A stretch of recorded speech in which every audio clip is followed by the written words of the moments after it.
Hi guys. I made a paid service in Telegram where you will find a great collection of fanfiction audiobooks organized and regularly updated. What you get? An unlimited access to the full audiobook library. New fanfiction audiobooks added regularly. You can play audios directly from Telegram anytime. Joining our service is available through a monthly subscription of $5. You can pay using PayPal or Ko-fi. So what are you waiting for? Send me a message on Telegram or Discord. I will provide the payment details. After the payment is confirmed, you will receive access to the private Telegram channel containing all audiobooks. If you enjoy fanfiction and prefer listening instead of reading, this library is made for you. Message me anytime to join. Page 1. Naruto, even Naruto was dead, how could you revive him? Author, love sucking on little fur balls. Synopsis, transmigrated into the Naruto world, Chiba chooses to become a medical ninja to escape war. The unexpected result activated the saving lives and healing the wounded system, which allows users to obtain various powerful rewards by treating the wounded. From then on, the ninja world gained another helpful kid. Orochimaru, Naruto's body is half burned, he's beyond saving. Chiba, no, it can be saved. Ding. Congratulations, host, you have obtained the Senju bloodline and Tsunade's. Naruto, Lord Sakumo's body is already cold, let's collect his body. Chiba, no, it can be saved. Ding. Congratulations, host, you have received a physical enhancement, can open 6 gates. With the blood moon hanging in the sky, Madara was left with only half a body, about to die from exhaustion of chakra. Everyone, great. Uchiha Madara is finally. Chiba, no, it can be saved. Everyone was shocked, no, you have 2 arms, why did you save him?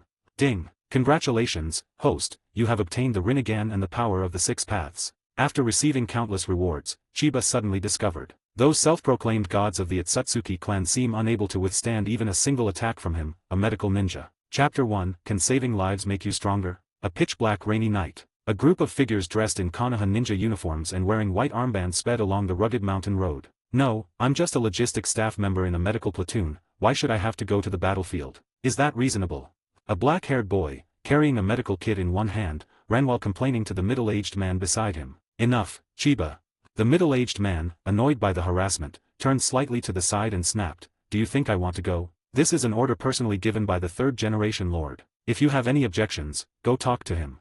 Oh. The boy named Chiba sullenly pursed his lips and fell silent, feeling like he was a complete traitor. Actually, he is not from this world. In his past life, he was preparing for his medical licensing exam all night when suddenly everything went black. When he woke up again, he had become Chiba as the middle-aged people were talking about. Sigh, if you advise someone to study medicine, you'll be struck by lightning. Now that he has another chance, Chiba naturally chose to study medicine again. There's nothing he can do. Everyone else who transmigrates becomes either the Uchiha clan or the Otsutsuki clan, but he ended up as a commoner without any bloodline. Aside from having the same handsome looks as the reader, he has no special skills. The only way for him to survive is to become a medical ninja. It took Chiba 2.5 years to finally become a medical ninja. Unfortunately, they were caught up in the Second Shinobi World War and now have to rush to the front lines. Boom boom boom boom. A series of deafening explosions interrupted Chiba's thoughts. Chiba snapped out of his daze and looked ahead, only to see thick smoke rising suddenly ahead, accompanied by flames shooting straight into the sky, and the faint sounds of fighting could be heard.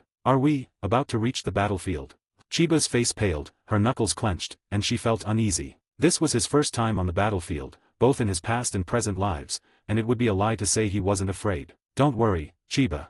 The middle-aged man beside him stopped, patted Chiba on the shoulder, and offered words of comfort. Konoha has already established a defensive line in front. We only need to treat the wounded within the defensive line for now. We are still far from the actual war zone. Upon hearing this, Chiba's face darkened, and she pointed to the firelight not far away. "Oh Haragumi leader, do you even believe what you're saying?" Hiroshi Nohara's lips twitched, and his face instantly fell. That's what they told me. Does it matter whether I believe them or not? The two looked at each other speechlessly. Sigh. Looking at Chiba's youthful face, Hiroshi Nohara sighed inwardly. Many of the people in his squad this time were kids who had just graduated from the ninja academy. He didn't know how many of them would survive. This damned war. Alright, let's continue on our way.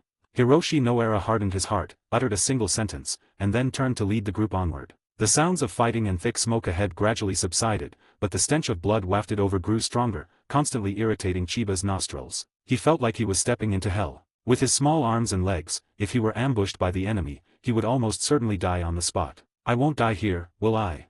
Chiba clenched his teeth, his legs felt heavier and heavier as if filled with lead, and he felt so suffocated that he couldn't breathe. He is not willing. He died so hastily in his previous life due to the intense competition, and now that he has been given a second chance at life, he has done nothing. He is unwilling to die in obscurity. Ding! The current environment meets the system activation requirements. The Saving Lives system is now being bound. Binding failed. In accordance with Agreement 1, installation is being forced despite the risks. Just then, a completely emotionless electronic voice rang out in Chiba's mind. Chiba was taken aback at first, then his face lit up with ecstasy. System. After a full Koan year, his cheat code as a time traveler finally arrived. But, what the heck is saving lives and healing the wounded? System, what functions do you have? Can you help me survive on the battlefield?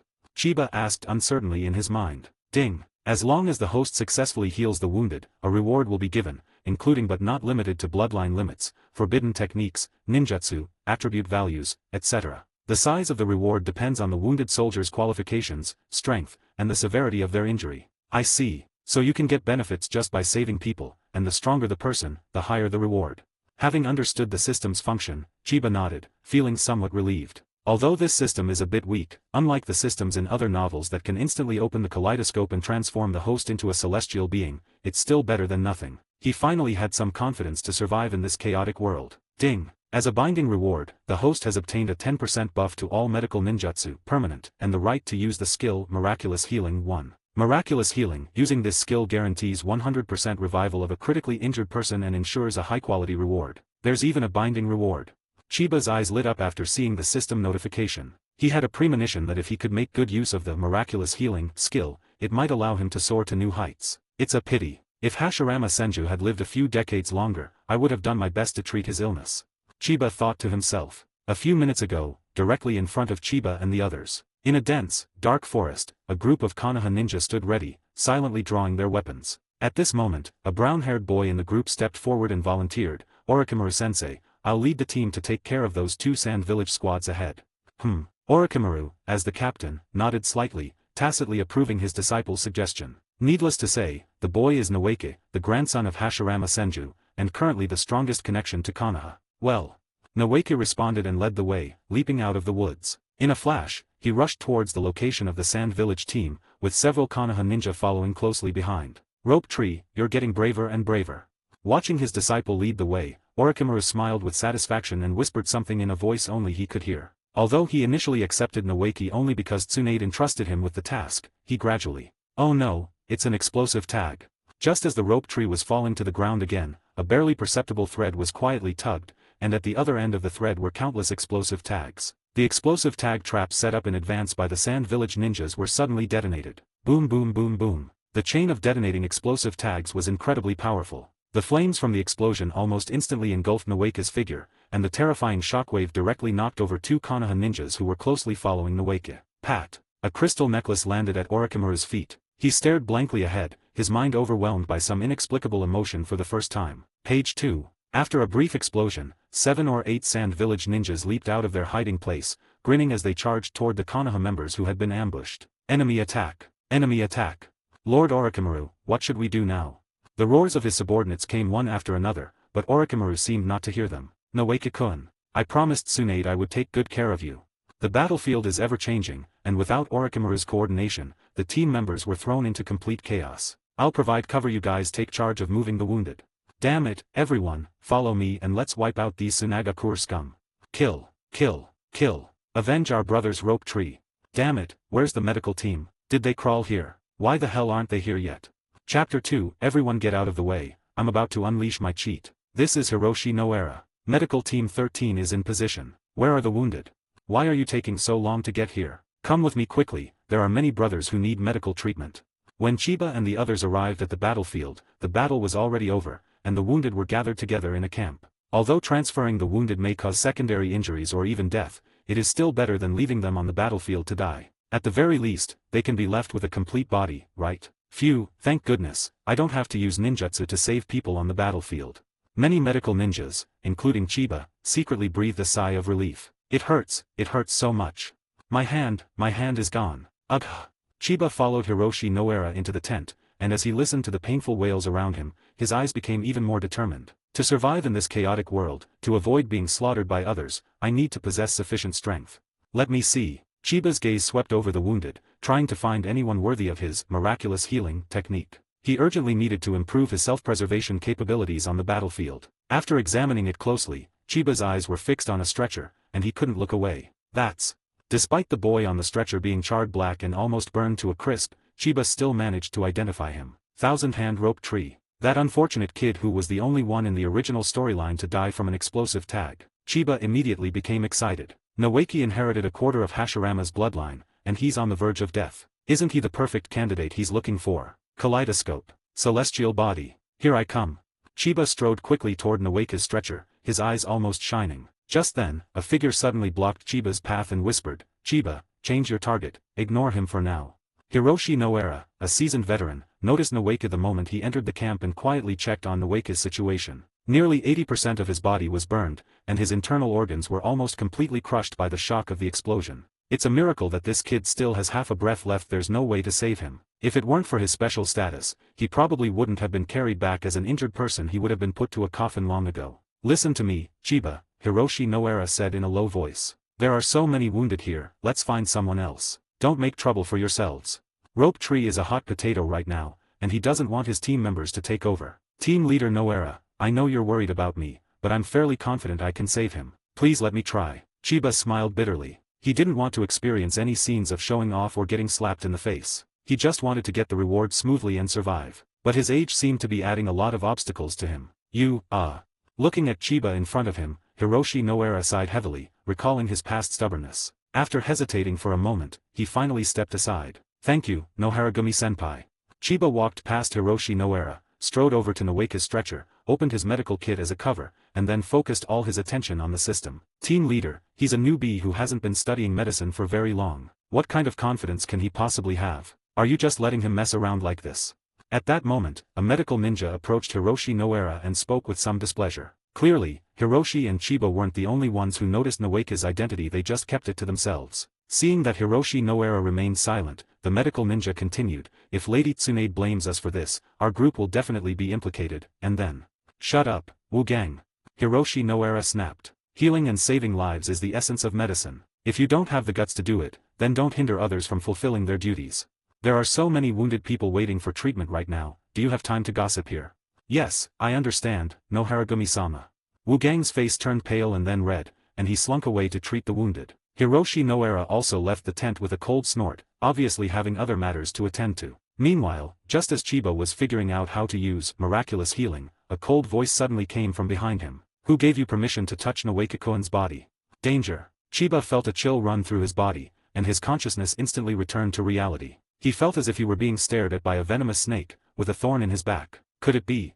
Chiba slowly turned around, revealing a cold and stern face. The other person's golden vertical pupils were filled with icy coldness, and the strong smell of blood emanating from him was overwhelming. "Oh, Orochimaru." Seeing the most monstrous character in Naruto step out of his memory and into reality, standing right in front of him with a sinister look on his face, Chiba's heart skipped a beat. "Lord Orochimaru, I..." Before Chiba could explain, Orochimaru said coldly, "Get lost, stay away from Noeka.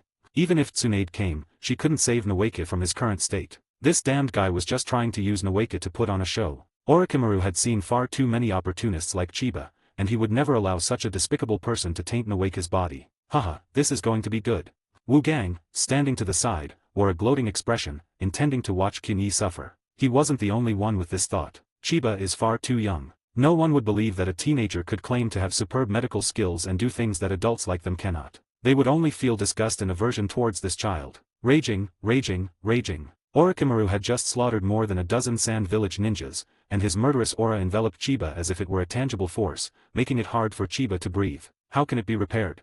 Chiba gritted his teeth and did not back down an inch. He knew that if he missed this once-in-a-lifetime opportunity, he might never encounter it again, and he might not even live to see another one. He absolutely could not give up. "Oh." Seeing that Chiba did not move aside but instead stubbornly stood still, a strange light flashed in Orochimaru's eyes. Even ordinary jonin might not be able to withstand his pressure, yet this boy in front of him actually. "Our first rule of medical ninjas." Chiba gritted his teeth, trying to control his trembling body and keep his voice steady. "The first rule of our medical ninja code is that we must never give up on treatment before confirming that a teammate is dead." Chiba met Orochimaru's gaze and said, enunciating each word clearly, "So, Lord Orochimaru, please don't interfere with my rescue, okay?" Oh, what?" Chiba's words shocked everyone present. Some of the wounded even forgot their pain, staring wide-eyed at Chiba in disbelief. They had only one thought in their minds: does this kid have a death wish? How dare he talk back to Lord Orochimaru, who has no human emotions. Even Orochimaru himself was stunned. At this moment, Chiba said again, "I know what you think of me, but it doesn't matter. I can't just watch my comrades die without trying anything." With the system backing him up, Chiba planned to act recklessly this time. After uttering those resounding words, Chiba completely ignored Orochimaru, turned around, and walked straight to Noeke's stretcher once again. He was afraid that if he waited any longer, the rope tree man would be cold. "I'm taking this reward today. Even if the Rubik's Cube planner came, he wouldn't be able to keep me. I said it." Chiba thought through gritted teeth. Orochimaru fell silent. He saw a deep reverence for life in Chiba's eyes, which deeply moved him. With his keen insight into people's hearts, he could see that the boy before him truly wanted to save Noeke. "This was entirely your own doing." At this moment, fearing being implicated, Wu Gang in the crowd tried to distance himself from Chiba. "If Lord Noeke gets into trouble because of you. Shut up, don't disturb him." Orochimaru turned around and coldly reprimanded him. Wuhan Iron and Steel. The people at Wuhan Iron and Steel were dumbfounded. Orochimaru-sama was just about to kill Chiba, so why did he suddenly change his attitude? They say women are fickle, but Orochimaru-sama is even more fickle than a woman. "Damn it, Chiba, it's all your fault." Wu Gang looked grim, as if he had just swallowed a lump of jerk from his thesis defense. Page 3. But he didn't dare to be angry with Orochimaru, so he directed all his resentment at Chiba. If it weren't for Chiba, how could he have been reprimanded by Noharagumi and Orochimaru-sama? "Rope tree is doomed. I'll see how you get out of this." Wu Gang stared angrily at Kinyi's retreating figure, thinking viciously. Chapter 3, Generous Rewards. This system is amazing. Chiba didn't take Wu Gang seriously at all. He planned to get his reward first and then deal with this old man, Deng, when he got back. System, use, miraculous healing. Chiba placed his hands on Noeke's body, focused intently on the system interface, and silently recited. "Ding. The host has consumed one miraculous healing usage right. The skill is in effect." Zizi. A mysterious greenish-blue chakra appeared out of nowhere in Chiba's body, flowing out from his hands and continuously into Noeke's body. This is the palm healing technique. Chiba actually mastered the palm healing technique. Behind Chiba, Takeo, who was observing his every move, was first taken aback and felt a little jealous, but then he laughed coldly. "This kid has a lot of talent, it's just a pity he's a fool." Palm healing technique is a technique that uses chakra to stimulate the patient's wounds, depleting the patient's own life force, thereby enhancing the wound's healing ability. The rope tree was already on its last breath, its faint life force like a candle flickering in the wind. Chiba's fierce wind blowing in would not only fail to reignite the candle, but would also extinguish it completely. What an idiot. With your talent, you could easily become the leader of a group if you just followed the rules, Wu Gang thought to himself. But you, of all people, insisted on showing off your lousy medical skills in front of important figures. Now you've not only ruined your promising future, but you might even lose your life. Wu Gang felt exceptionally pleased, as if he had finally gotten his revenge. He had already begun to fantasize about the scene where, after Noeke lost his vital signs, Chiba would be tossed and turned by the enraged Orochimaru. What's going on? Wu Gang secretly glanced at Orochimaru, and was quite surprised to find that Orochimaru's face not only showed no anger, but even faintly revealed a hint of joy. Rope Tree Koen. Wu Gang's intuition was correct at that moment. Orochimaru was staring expectantly at Rope Tree on the stretcher. In his perception, Noeke's originally broken body and lifeless chakra were gradually revitalized under the nourishment of the strange energy released by Chiba. "It's like a withered tree coming back to life." Cough, cough, cough, cough, cough. At the same time, a barely perceptible cough sounded, which then grew louder and louder, emitting a hysterical wheezing sound like a bellows. Many people were drawn to the commotion and turned to look. Suddenly, the rope tree on the stretcher began to cough violently without warning, its whole body convulsing as if it were coughing up its lungs. Rope tree. Orochimaru was not surprised but delighted, and appeared beside Noeke in a flash. Previously, Rope Tree's trachea was severely burned by the heat generated by the explosion, and a large area of the respiratory mucosa was necrotic, so he could not make a sound at all. The fact that Noeke can cough so loudly now means that the boy in front of him has really saved him. How is this possible? Wu Gang looked like he'd seen a ghost. As a medical ninja, he naturally knew what Noeke's reaction meant. Wu Gang couldn't understand how Rope Tree, who was clearly on the verge of death, could be revived by Chiba's palm technique. Rope Tree had not yet regained consciousness and remained in a coma, but his gradually stabilizing breathing was enough to show that he had come back to life. He was so badly injured just now, I never expected he would actually be saved. Yes, it's truly shameful. I've been a doctor for most of my life, but when it comes to upholding medical ethics, I'm not even as good as a child. That kid Chiba really taught us all a lesson. Well done, Chiba. At this moment, someone in the crowd started cheering, and even some of the less seriously injured joined in the cheering for Chiba. When everyone thought Noeke was doomed, it was Chiba who steadfastly withstood the pressure and performed treatment, saving a young life. "Tell me, Who among those present wouldn't wish to encounter a dedicated medical ninja like Chiba when they were injured? Even if someone is truly beyond saving, everyone still hopes they can be saved at least once. Chiba, you are truly our role model. Wu Gang's smile was more like a grimace, but he still forced a smile and offered insincere compliments to Qin. Damn it, utterly damn it. The thought that Chiba would not only escape punishment but might even gain the favor of important figures was more unbearable than killing Takeo. If I had known that rope tree was so easy to revive, I would have rushed to show off in front of Lord Orochimaru. Takashi was filled with regret. Despite being the center of attention, Chiba remained calm and composed, showing no signs of arrogance despite the praise. This further enhanced everyone's opinion of him. Unperturbed by favor or disgrace, this young man will surely marry you someday. No, he'll definitely amount to something. In reality, Chiba was simply stunned by the system's generous rewards and didn't care about the reactions of others. Fuck. Unfortunately, Chiba lacked cultural knowledge. All he could say was holy crap. Although the system had already said that using miraculous healing would definitely result in a high-quality reward, this is just way too good. Ding. Healing successful. Congratulations, host, you have obtained the Thousand Hands Bloodline and Perfect Chakra Control. Thousand Hands Bloodline, Perfect Chakra Control. This system is effective. They really do give out rewards. The Senja bloodline goes without saying it's one of the top bloodlines comparable to the Uchiha clan. Once Chiba possesses the Thousand Hands bloodline, it will be enough to bring about a qualitative change in his talent, allowing him to leap from mediocre to amazing. The reward of Perfect Chakra Control made Chiba so excited that he was breathing rapidly and his heart was pounding. Perfect Chakra Control grants the host chakra control comparable to Indra's. Chiba couldn't help but be excited. That's Indra, the first human to use chakra in battle. Indra's understanding and application of chakra can be described as unparalleled and unmatched. It would not be an exaggeration to call him the god of ninjutsu. To put it simply, with a nighttime level understanding of chakra, a single chakra in Chiba's hands can unleash twice,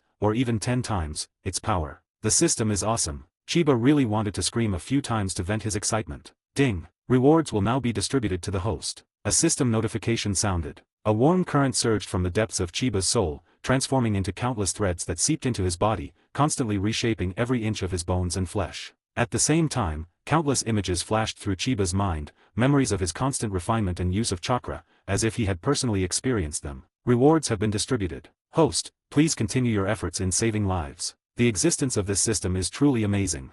Feeling the dual transformation and enhancement of both his body and memory, Chiba couldn't help but sigh. Not long ago, he was a weakling with no fighting ability, but now, he feels that he can sing, dance and rap all day without getting tired. Your name is Chiba, right? At this moment, Orochimaru, having confirmed that Noeke was out of danger, narrowed his eyes and spoke in a hoarse voice. Orochimaru's voice pulled Chiba back to reality. His eyes narrowed as he saw Orochimaru staring down at him, his golden vertical pupils flashing with an eerie light. The medical ninjutsu you just used wasn't the healing palm technique, was it? Orochimaru licked his lips and asked in an ambiguous tone, can you tell me how you just saved Noeke-kun? This is such a hassle. Chiba felt a chill run down his spine. He sensed a dangerous aura in Orochimaru's words. Chiba knew that he had attracted Orochimaru's attention, and if he couldn't give a reasonable explanation that would satisfy the other party, he might be in danger. Timeline: the time of Noeke's death is unclear. It is only known that it occurred in the early stages of the Second Shinobi World War. Due to plot requirements, the story has been moved to the current timeline, specifically the later stages of the Second Shinobi World War. Chapter for the True Great Clans of Konoha. However, Chiba had anticipated Orochimaru's attention when he was treating Noeke, so he was not flustered. This is an acceptable price to pay in order to change one's fate. Page 4. That's right, Lord Orochimaru. Chiba's mind raced, and almost instantly he came up with an explanation. What I just used was not the palm healing technique, but a brand new medical ninjutsu that I modified. Oh. Upon hearing this, Orochimaru showed an intrigued expression and nodded slightly, signaling Chiba to continue. Even the gentlest chakra entering another person's body will trigger a rejection reaction, and this is precisely the mechanism of the palm healing technique. It achieves a healing effect by stimulating the activity of cells in the patient's injured area. Rope Tree's condition was really bad just now. If we had used the palm healing technique, it might have directly damaged his already fragile circulatory system, Chiba said with a serious expression, spouting nonsense. So, I had a sudden inspiration. If I could control the vibration of the chakra input into Noeke's body and make it match the frequency of the chakra within Noeke's body, perhaps I could bypass the body's rejection reaction and directly repair Noeke's injuries. I admit, there was an element of gambling involved, Chiba concluded. Hiss. Orochimaru licked his lips, remaining silent, his golden vertical pupils scrutinizing Chiba from head to toe, making Chiba tremble with fear. Fortunately, the system's modifications to Chiba were extremely subtle, and Orochimaru, after examining the area, found nothing unusual. This is a genius. Orochimaru internally gave his assessment of Chiba. This boy not only has a scientific understanding of the human body system, but his control over chakra may even surpass that of an elite jonin. Chiba, I admire you. Orochimaru became interested and asked directly, would you be willing to become my disciple, Orochimaru? So, I'll become your disciple, and then come back to be sliced up and studied by you. Without a second thought, Chiba politely declined, saying, Lord Orochimaru, I have no plans to become your apprentice for the time being. Could you give me some time to consider it? Hiss. Orochimaru understood Chiba's implied meaning and laughed. Not everyone is qualified to become my disciple, Orochimaru. Think it over carefully. My suggestion is valid indefinitely. A murmur of surprise rippled through the crowd, clearly indicating that many were puzzled as to why Chiba would refuse the opportunity to establish a connection with the Hokage's lineage. So, Chiba really just wanted to save Noeke.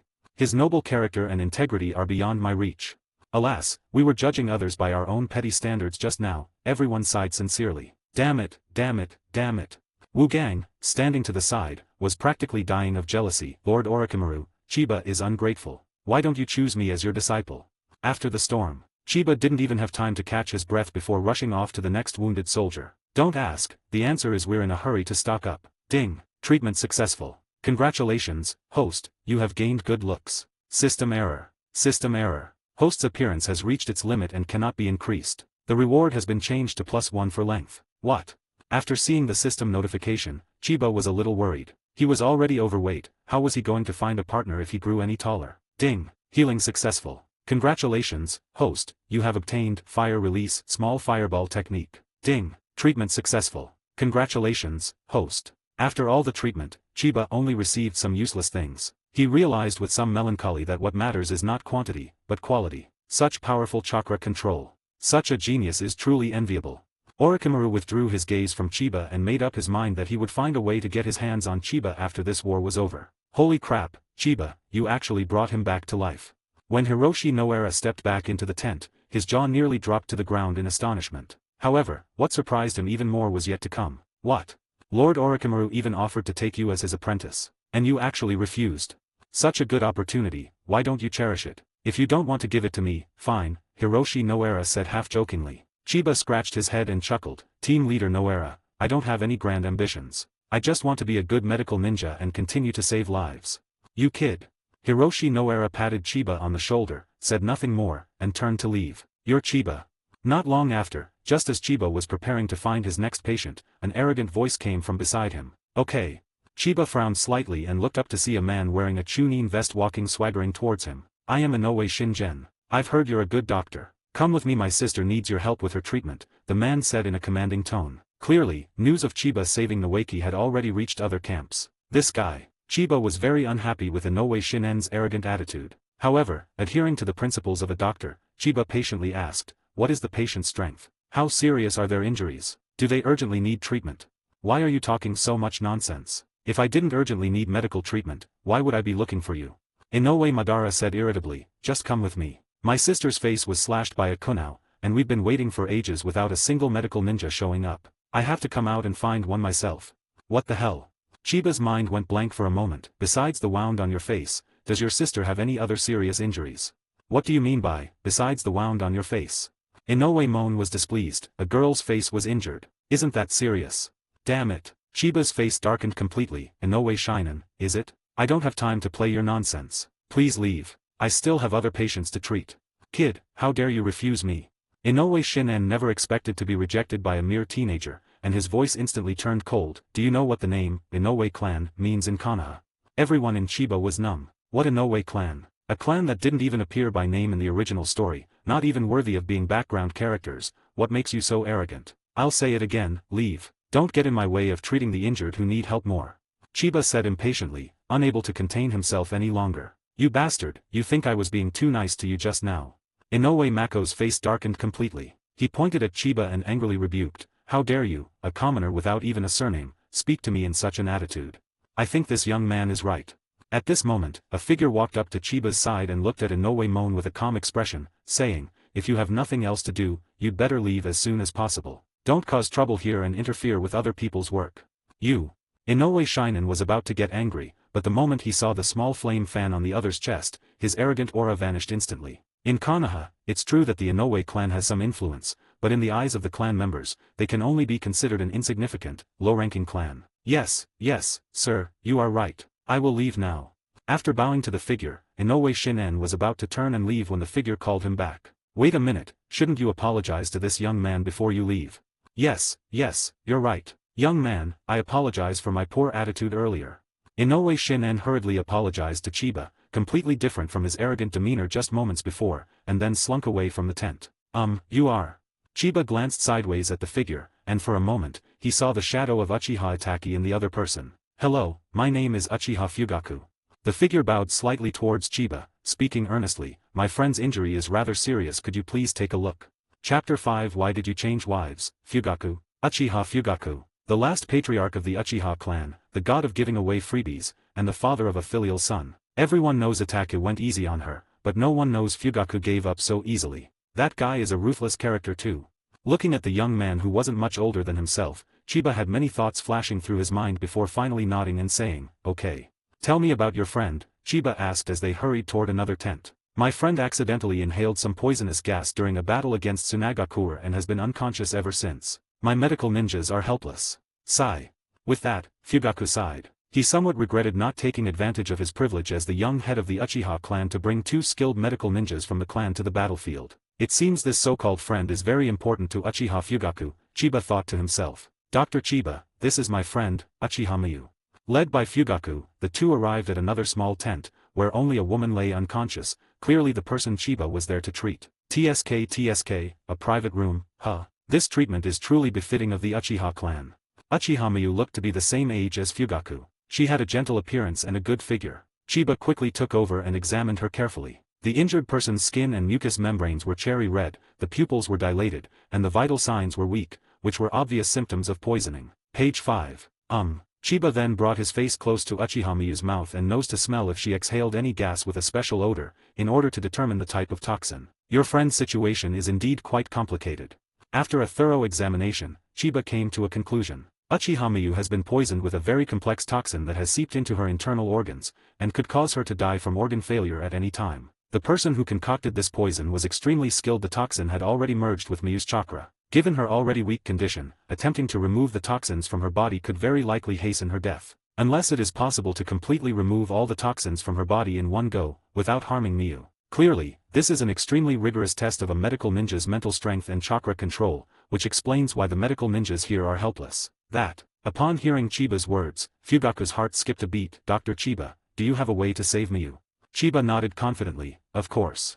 With perfect chakra control, Chiba can now easily perform some advanced medical ninjutsu that he couldn't use before. In fact, the principles behind these medical ninjutsu were learned by all medical ninjas during their training, not just Chiba. Knowing the principle is one thing, but being able to execute it is another. Most of these medical ninjutsu are not difficult because of the principle, but because of the precise control of chakra. Just like an atomic bomb uses a neutron to hit a uranium nucleus, the principle is that simple and obvious, but very few can achieve this level of precision. Without further ado, let's begin. After informing Fugaku, Chiba began to undress Uchiha Miyu, revealing her fair and delicate skin. Chakra scalpel. A sharp ball of chakra appeared in Chiba's hand, and like a scalpel, it sliced across Uchiha Miyu, making a clean cut on her injured area. Then the next step, the technique of extracting the subtle ailments. This technique requires an extremely high level of control over chakra. The user must sense the chaotic chakra within the injured person's body to identify the source of the toxin. However, for Chiba now, this move is naturally not difficult at all. Phew, puff puff. Under Chiba's control, strands of pure chakra flowed into Uchiha Miyu's meridian system through the incision he had just made. Miyu, still unconscious on the stretcher, unconsciously furrowed her brows and let out a soft groan of pain. Dr. Chiba, what's wrong with Miyu? Seeing this, Fugaku felt a pang of sympathy, but dared not disturb Chiba, so he could only ask cautiously in a low voice. Oh, the meridians in the human body are very thin. It's normal to feel pain when a foreign object suddenly invades them. Chiba was completely focused on injecting chakra into Miyu's body and didn't have time to pay attention to Fugaku, so he just casually explained. Fugaku. That makes sense, but it sounds so strange coming from Chiba's mouth. Ziz. Chiba was multitasking, simultaneously stripping the toxins from Miyu's body and using chakra to envelop and extract them, while also using medical ninjutsu to treat Miyu's injuries. As the toxins were gradually extracted, Miyu's originally pale face visibly became rosy. That's great, Miyu. Seeing this, Fugaku's eyes flashed with a hint of joy. Call. Chiba let out a long sigh, his face showing signs of exhaustion. Although he had a high level of control over chakra, his body was still somewhat exhausted after all that work on Miyu. If he hadn't obtained the Thousand Hands bloodline, he would probably be exhausted by now. Ding! Healing successful. Congratulations, host, you have obtained Uchiha-style Shadow Dance Steps. At that moment, a system notification sounded, and Chiba's previously listless spirits instantly lifted. After working so hard for so long, we've finally gotten a decent reward. Chiba thought to himself. Although there was no bloodline limit as a reward, Chiba felt a little disappointed. His dream of a Susanoo-clad Buddha would have to wait a little longer, but the reward was still pretty good. Uchiha-style Shadow Dance Steps, a B-rank taijutsu technique, characterized by elegant, dance-like combat footwork. It is said to have originated from Madara, and is extremely practical, allowing for both offensive and defensive maneuvers. It can be used in conjunction with various sword techniques. Thank you for your hard work, Dr. Chiba.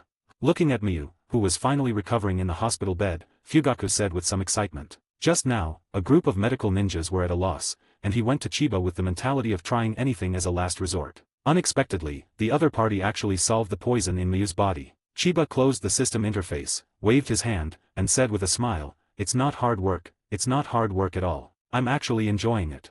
Just to be on the safe side, I'll give your friend a full body checkup." Okay, please go ahead. Fugaku quickly replied. While examining Miyu, Chiba casually asked, "Brother Fugaku, she must be very important to you, right?" "Ah, yes, Miyu is the love of my life." Fugaku gazed tenderly at Miyu lying on the hospital bed, his eyes filled with love. "Rise, my love, what the hell?" Chiba paused, turning back to look at Fugaku with a bewildered expression. "If I remember correctly, isn't your wife's name Uchiha Mikato?" Chiba tried not to appear too gossipy and casually asked, Fugaku and do you know Uchiha Mikato?" "Yes, I know her. She's Miyu's younger sister." Fugaku nodded, looking at Chiba with some curiosity. "Dr. Chiba, do you know Mikato too?" This.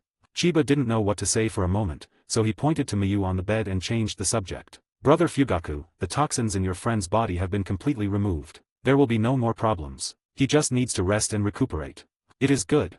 Fugaku nodded slightly, looked at Chiba, and said with a serious expression, "Brother Chiba, I am deeply grateful. If you need anything in the future, you can come to the Uchiha clan to find me at any time." Fugaku's way of addressing Chiba has quietly changed from Dr. Chiba to Brother Chiba. Chiba is so young, yet he possesses such profound medical skills, which shows his immense potential. More importantly, he has no family background whatsoever. In Fugaku's mind, Chiba was already considered someone worth befriending and winning over. If we could bring him under the Uchiha clan's command, that would be even better. Chiba's existence would provide an extra layer of protection for the clan members' lives. "Okay, then I'll thank you in advance, Brother Fugaku."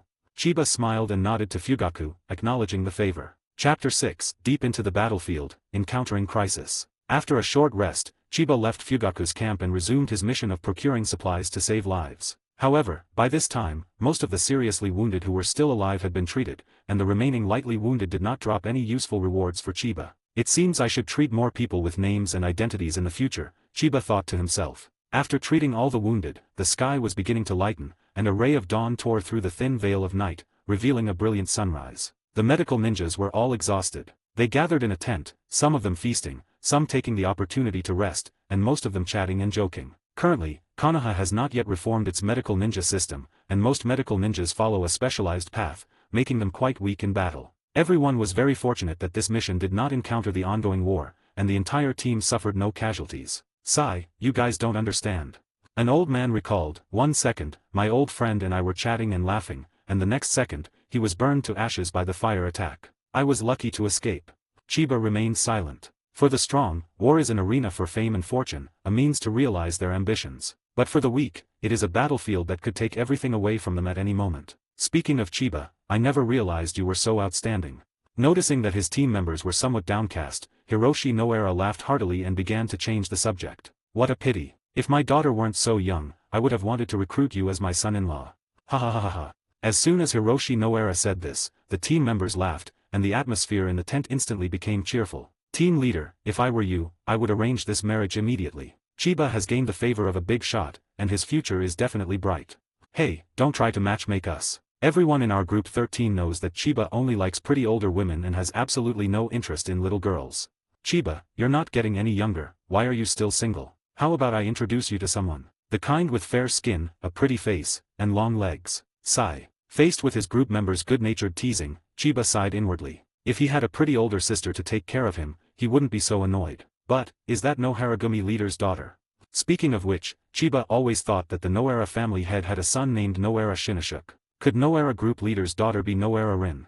Chiba suddenly thought. Page 6. Obito, Rin, Kakashi, Guy, and others were all born during the Second Shinobi World War. The war has been going on for several years now, so their ages seem to match up. Many readers use Minato as an age reference, and here is Kishimoto's new work, Minato's Story. This is Minato during the Second Shinobi World War, when he was already able to face 2 Uegaku Jinchuriki. He is definitely not 8 years old. Just as everyone was chatting and laughing, a figure rushed in, breaking the joyful atmosphere. Team 13, I just received instructions from your superiors that you need to proceed to the next war zone as soon as possible. The crowd, who had been talking and laughing loudly just moments before, fell silent instantly. Okay, I understand. Hiroshi Noera took a deep breath and replied in a deep voice. The person from the communications team nodded and acknowledged. Thank you for your hard work, everyone in Group 13. Everyone sighed and reluctantly left the tent, feeling utterly exhausted, except for Chiba, whose chakra had almost fully recovered. This made him truly feel the power of the Thousand Hands bloodline. After settling his team members in, Hiroshi Noera approached Orochimaru and respectfully said, Lord Orochimaru, please send someone to escort us to the next war zone. Orochimaru nodded slightly. I have arranged 3 teams, and they will escort you all the way there. Upon hearing this, Hiroshi Noera looked troubled. Only 3 squads. Unlike when they arrived, when they were still within Konoha's control, they were about to venture deep into the battlefield, where the level of danger would increase exponentially. The 3 teams are probably. This is all the manpower I can muster. Get ready and set off, Orochimaru replied calmly. As the commander of this war zone, his priority should be the overall situation of the war in this zone, rather than the safety of a group of medical ninjas, even if one of them is a genius he has his eye on. Because geniuses don't die easily, they only become stronger with each setback. If someone dies easily, then they're not a genius. Yes, Lord Orochimaru.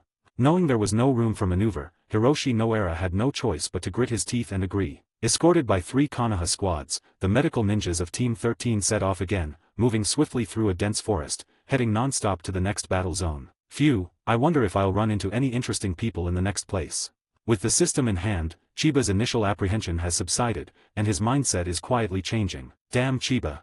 Behind Chiba, a venomous gaze was fixed on him. Wuhan Iron and Steel Group is furious. His promotion to deputy leader of Group 13 was a foregone conclusion, but Chiba's appearance has completely dashed his hopes of advancement. To secure his position as deputy team leader, he was extremely cautious and timid, always afraid of offending his superiors. But tonight, not only did Chiba steal his thunder, but he also made Noera, the group leader, and Orochimaru dislike him. Is there any chance he can still get the position of deputy group leader? I wish Chiba were dead. After hearing the old man's story, a wicked thought arose in Wu Gang's mind. If Chiba were still alive, he certainly wouldn't have gotten the deputy team leader position, but if the other party is dead, perhaps. Pause. Just then, a ninja in front suddenly raised his arm, signaling the group to stop. What's wrong? Hiroshi Noera asked in a low voice, one hand already resting on the katana at his waist. As the leader of a group, Hiroshi Noera naturally possesses considerable combat capabilities. Something's not right. It's too quiet around here, the ninja who stopped the group said with a serious expression. Too quiet. Only after being reminded by the other party did Hiroshi Noera realize the truth. Yes, I don't know when it started, but all the chirping of insects and birds around us has disappeared, leaving only the rustling of the wind through the branches. Damn it, it's those Tsunagakure bastards again. A Konoha ninja spotted the thin thread hidden in the grass, spat on the ground, and said viciously, I won't make the same mistake twice. Brothers, prepare to meet the enemy.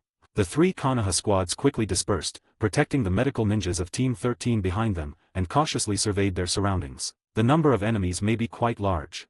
After making a rough assessment, one of the leading ninjas turned to look at the group. We will do our best to protect you, but if we get tied down, we may not be able to take care of each and every one of you. Good luck to you all. The medical ninjas of Team 13 all changed their expressions, and even Chiba began to have doubts. Although he has received many awards, he has only learned how to save lives, not how to kill. Don't panic, everyone.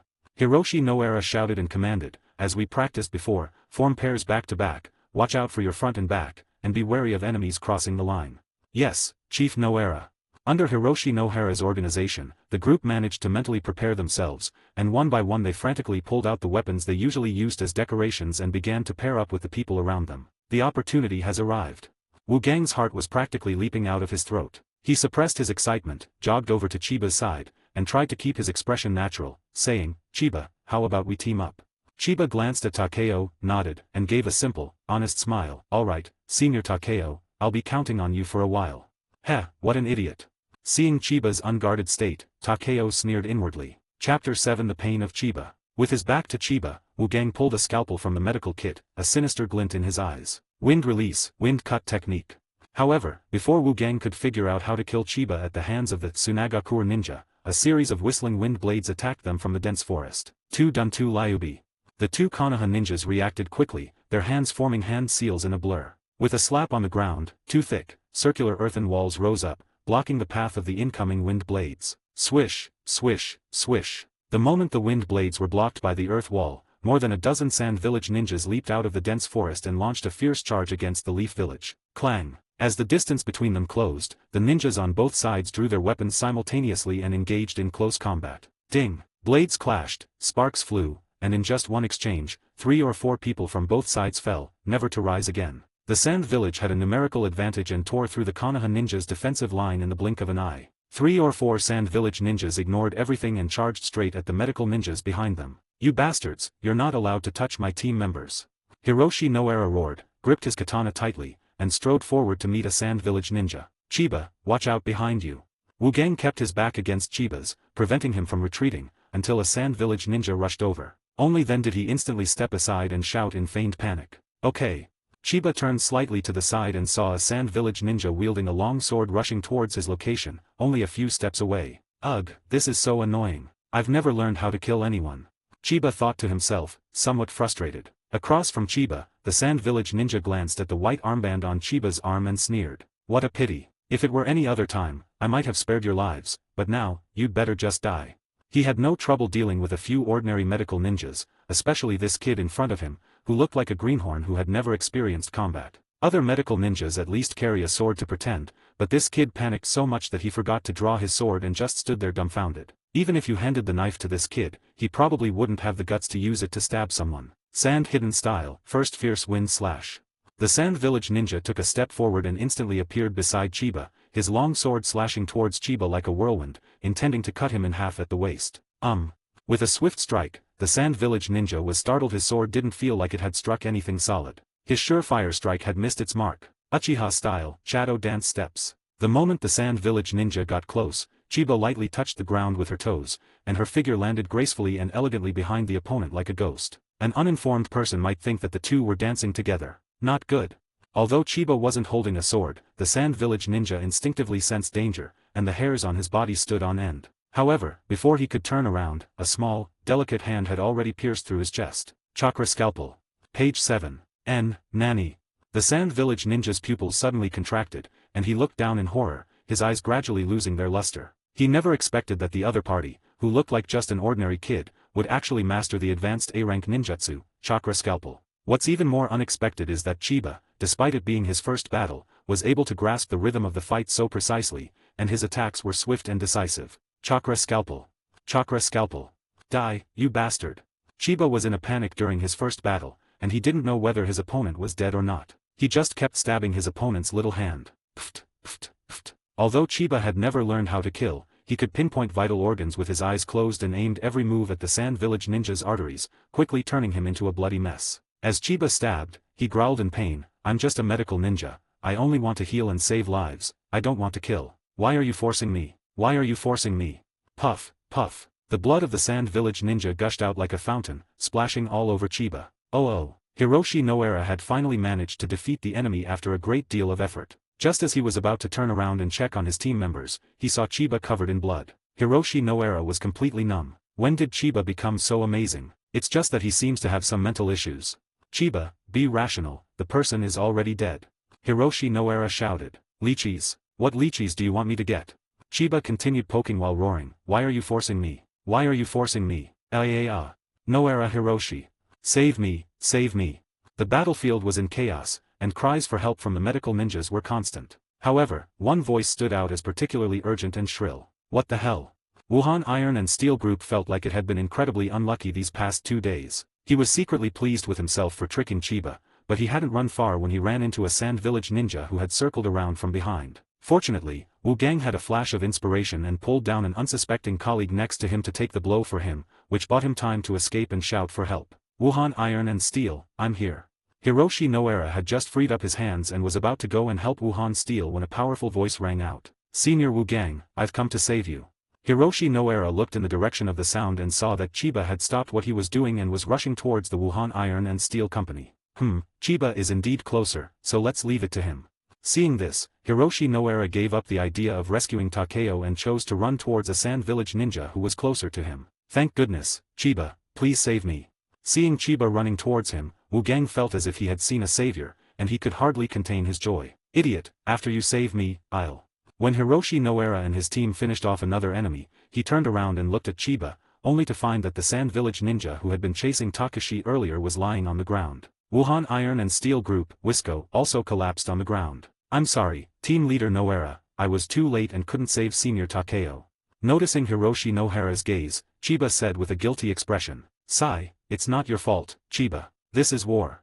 Hiroshi Noara sighed, unable to bring himself to criticize this promising junior. Chiba's previous tireless efforts to save lives and his unwavering sincerity in risking his own life to save others had already won over everyone present. Who could bear to blame such a good child? However, many people noticed Wuhan Iron and Steel's small action of pulling people away earlier. So, who would doubt me?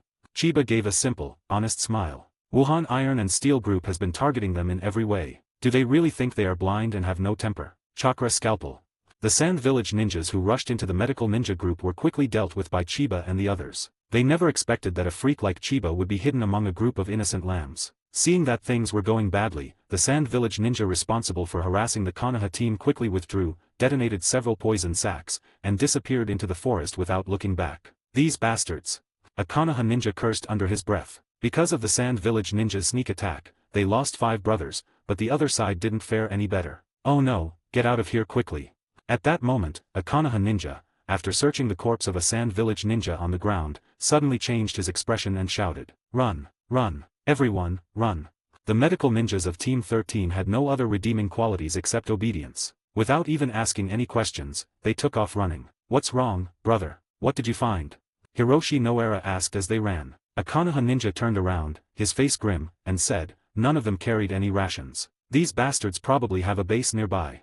Upon hearing this, Hiroshi Nohara's expression also turned ugly. In other words, these medical ninjas, who have almost no combat ability, may very well have stumbled into the enemy's lair. "No, Noharagumi-sama, ahead, ahead."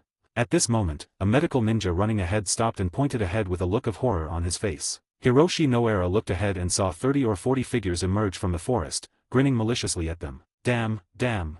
Looking at the Sand Village ninjas who far outnumbered his own, Hiroshi Noara felt his throat go dry and was even unable to speak. Chapter 8, Konoha's White Fang, A New Mission. Even the previously high-spirited Konoha ninjas fell silent. They may look like they have a lot of people, but their actual fighting strength is only about 10, while the enemy has 4 times their number. The gap between us is too vast, this time I'm afraid. We won't die here, will we? No, I've never experienced a man's touch before. I don't want to die. Despair spread through everyone's hearts, and several female medical ninjas couldn't help but sob. The Sand Village ninjas were in no hurry to attack, but calmly approached the group, seemingly enjoying the process of slowly eroding the enemy's fear. "I'm still too weak. I can easily run into a life-or-death crisis," Chiba lamented in his heart. He finally managed to protect himself, only to find himself in a hopeless situation. Is it really that hard for a nameless extra like him to survive until the finale? No, we have to run. Chiba looked around, planning to find a suitable escape route so he could drag Hiroshi Noara away in a bit. It's better for a rogue ninja to be hunted down by the village later than to be killed on the spot now, right? Anyway, he has no house, no girlfriend, no savings in Konoha, and no ties whatsoever. Chiba, who was observing the enemy, suddenly narrowed his eyes. He keenly noticed that the Sand Village ninjas, who had been steadily approaching, were now frozen in place, as if struck by a spell, no longer advancing, just like. Are they afraid of some kind of existence? Chiba followed the gaze of the Sand Village ninjas and saw a tall figure who had appeared out of nowhere, walking briskly toward Konoha. This was an extremely handsome young man, wearing a Konoha Jonin vest, with long silver white hair casually tied behind his back, and holding a chakra dagger in his arms. A white armband with flame patterns, silver hair, a short sword. It's the White Fang of Konoha. At that moment, a terrified voice came from the Sand Village side, instantly igniting the emotions of everyone present. Are you kidding me? Isn't Konoha's White Fang on the front lines? How come he's here? Great, it's Lord White Fang. We're saved. At this moment, the mere presence of the silver-haired man directly intimidated nearly 10 Sand Village squads. He seemed to possess magic, making both sides firmly believe that their fates had been reversed. Is this the white fan of Konoha Sakumo Hatake? Chiba was both shocked and puzzled. There are very few scenes about Sakumo in Naruto, and he doesn't understand why Sakumo has such amazing power. Chiba, who held little power, was unaware that Sakumo had led his team to nearly break through Tsunagakure's defenses on the front lines, striking fear into the hearts of the Tsunagakure ninja. Pat, pat. Amidst the awe-inspiring gazes of the crowd, Sakumo strode past the Konoha side and walked alone towards nearly 40 Sand Village ninja, speaking casually. I'm in a hurry. If I leave now, maybe half of you will survive. Sakumo's tone was relaxed yet confident, as if he were stating a fact that was about to happen. Damn, is Kakashi's dad really this arrogant? Chiba thought to himself. However, it was Sakumo's casual remark that directly broke the Sand Village ninjas' defenses, who were trying to maintain their composure. Page 8. Don't panic, everyone. Konoha's white fan is only one person, while we have 40. The advantage is on our side. That sounds nice, but why the hell are you running? The Sand Village ninjas didn't even have the courage to draw their swords at Sakumo. They scattered like birds and beasts, leaving Chiba dumbfounded. Clang. Sakumo drew his short sword, casually tucked the scabbard behind his back, and his speed increased rapidly, his body becoming a blur. Heite Kryu, Ino no Ki. With a low shout from Shuo Mao, a flash of lightning suddenly lit up the dim forest. Chiba's eyes couldn't catch Sakumo's figure at all he could see were the lightning and sword light spreading out like waves, covering an area of dozens of meters in an instant. Correspondingly, the Sand Village ninjas within range fell to the ground one after another, without exception. So handsome.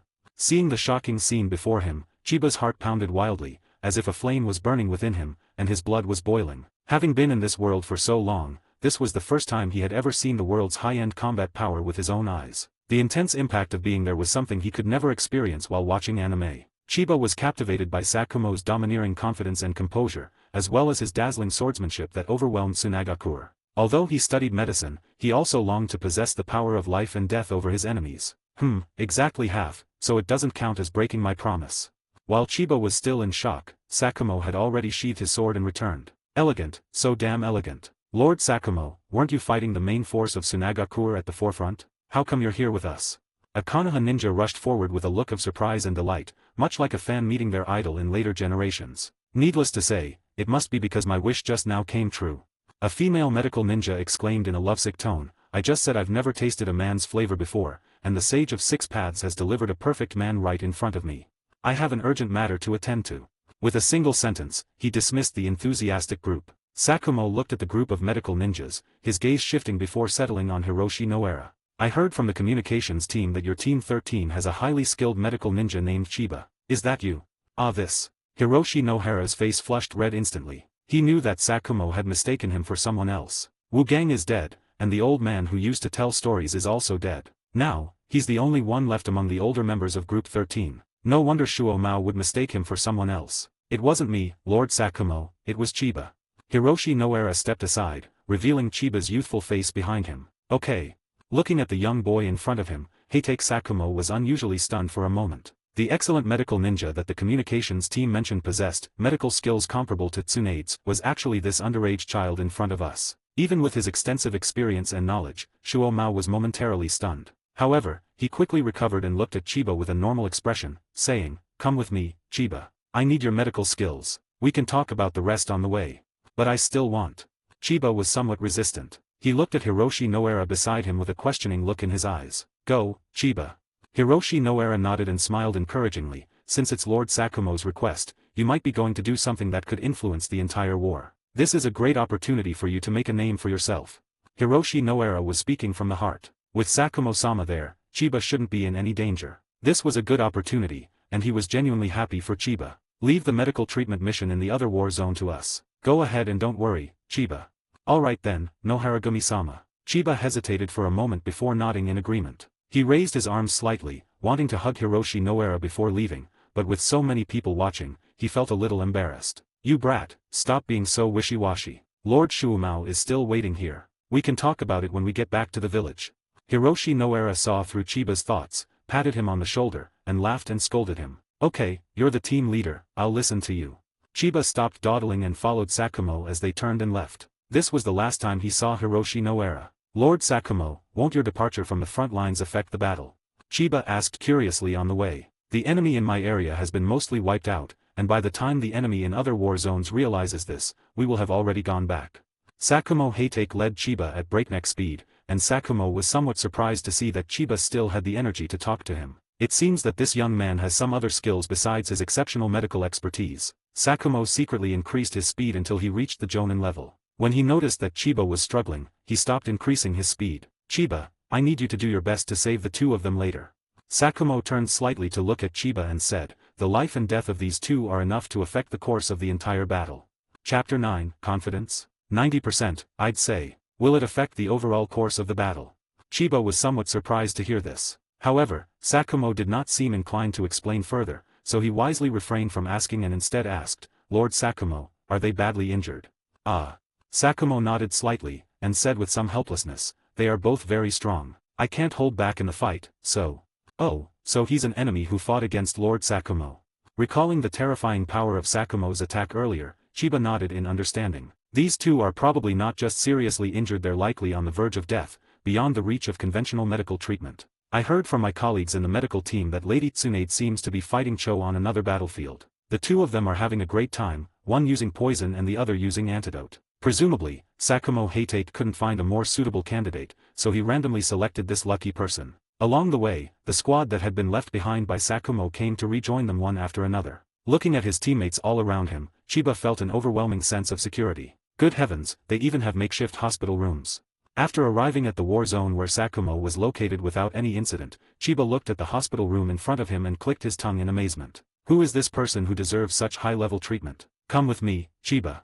Without any further ado, Chiba was immediately taken to a specially set up intensive care unit, confirming his status as a tool, a person used for servicing purposes. This is. Chiba looked around the ward, her surprise deepening. The room was extremely dark, with no lights on, except for 2 candles lit in each of the 4 corners. The ground was covered with densely packed, pitch-black magic symbols, which vaguely formed a 4-pointed star array, reflecting the flickering candlelight around them and shimmering with a faint green light. The 2 lay lifeless in the center of the formation, surrounded by a circle of medical ninjas who continuously infused them with life force. Chiba cautiously entered the formation, and when he saw the face of one of the people clearly, he immediately understood. Red hair, Sand Village robes. Isn't that Gaara's father, Raza? However, after a moment's thought, Chiba realized something was wrong. Damn, these 2 are Scorpion's parents, Cho's son and daughter-in-law. After figuring out who the 2 were, Chiba walked up to them, bent down, and carefully sensed their condition. Good guy. After sensing it for a while, Chiba secretly clicked his tongue in amazement. Their bodies were already riddled with holes, and a terrifying lightning attribute chakra surged and raged within them, constantly destroying their cells and tissues. If it weren't for 7 or 8 medical ninjas constantly infusing the 2 with life force, even if their bodies were tough, they would have died long ago. Just as Chiba had guessed, simple medical ninjutsu was not enough to save their lives. This method, which only treated the symptoms and not the root cause, could only slow down the rate at which their life force was fading. To save both of them, it is necessary to perform extremely delicate debridement surgery on them, and then treat them with powerful medical ninjutsu of the same precision. Moreover, these 2 steps must be perfectly coordinated and unified. The slightest deviation will cause the 2 people, who are on their last breath, to completely die. Aside from Lady Tsunade, there might not be anyone in Konoha who can save them right now. Of course, I'm an exception.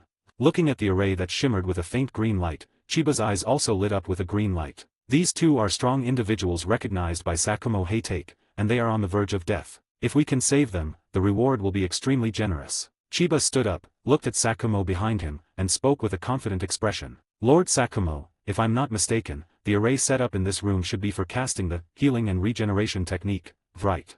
To reiterate, medical ninjas are currently scarce in Konoha. Most medical ninjutsu are not limited to medical ninjas, so if the medical team teaches one more technique, hundreds more people can be saved on the battlefield. While the healing and regeneration technique is extremely difficult to perform, it is not a forbidden technique, and its principle is quite simple. The difficulty lies in the control of chakra. Not bad. Shuo Mao nodded approvingly. He hadn't spoken earlier because he wanted to see if Chiba could recognize the purpose of the formation beneath his feet. This was his test for Chiba. So, if I asked you to use the healing and regeneration technique, would you be confident?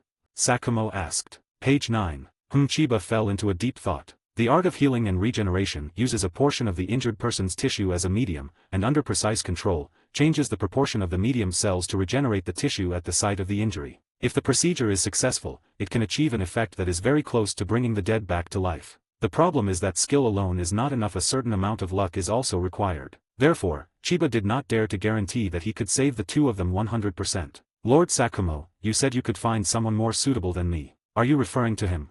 Before Chiba could even speak, a medical ninja who was nearly 60 years old rushed in, extremely agitated, his mustache practically sticking up to the sky. Sakumo Heitake frowned. Previously, the old man told him that he had a 50% chance of saving the two of them. To be honest, Sakumo was very dissatisfied with his answer, so he went to great lengths to find Chiba when time allowed. Chiba, what do you say? Sakumo asked, looking at the silent Chiba. I can't guarantee anything, Lord Sakumo, but I'm 90% sure. Chiba ignored the old man and answered truthfully that he only wanted the reward and had no interest in arguing with anyone. How ridiculous. Even I wouldn't dare to claim I could save these two, yet you dare to make such a boast. Chiba's words angered the old man even more, and he pointed at Chiba and said to Sakumo, Lord Sakumo, the most important qualities for a medical ninja are meticulousness and experience. This kid has neither. I think you should let him leave. The old man was not targeting Chiba without reason. He was driven by self-interest. He had previously told Shuo Mao that he was 50% sure, which meant he had calculated that Shuo Mao had no one else available and would ultimately have to use him. If the person is saved, he will definitely get some credit. If he fails, it doesn't matter, since he said he wasn't very confident, he can just shift the blame to Shuo Mao. Who knew that a young man would suddenly appear, trying to steal, cheat, and rob this old man of his achievements? How could he not be furious? Why are some people so lacking in self-awareness? They clearly lack ability, yet they insist on treating their seniority as competence.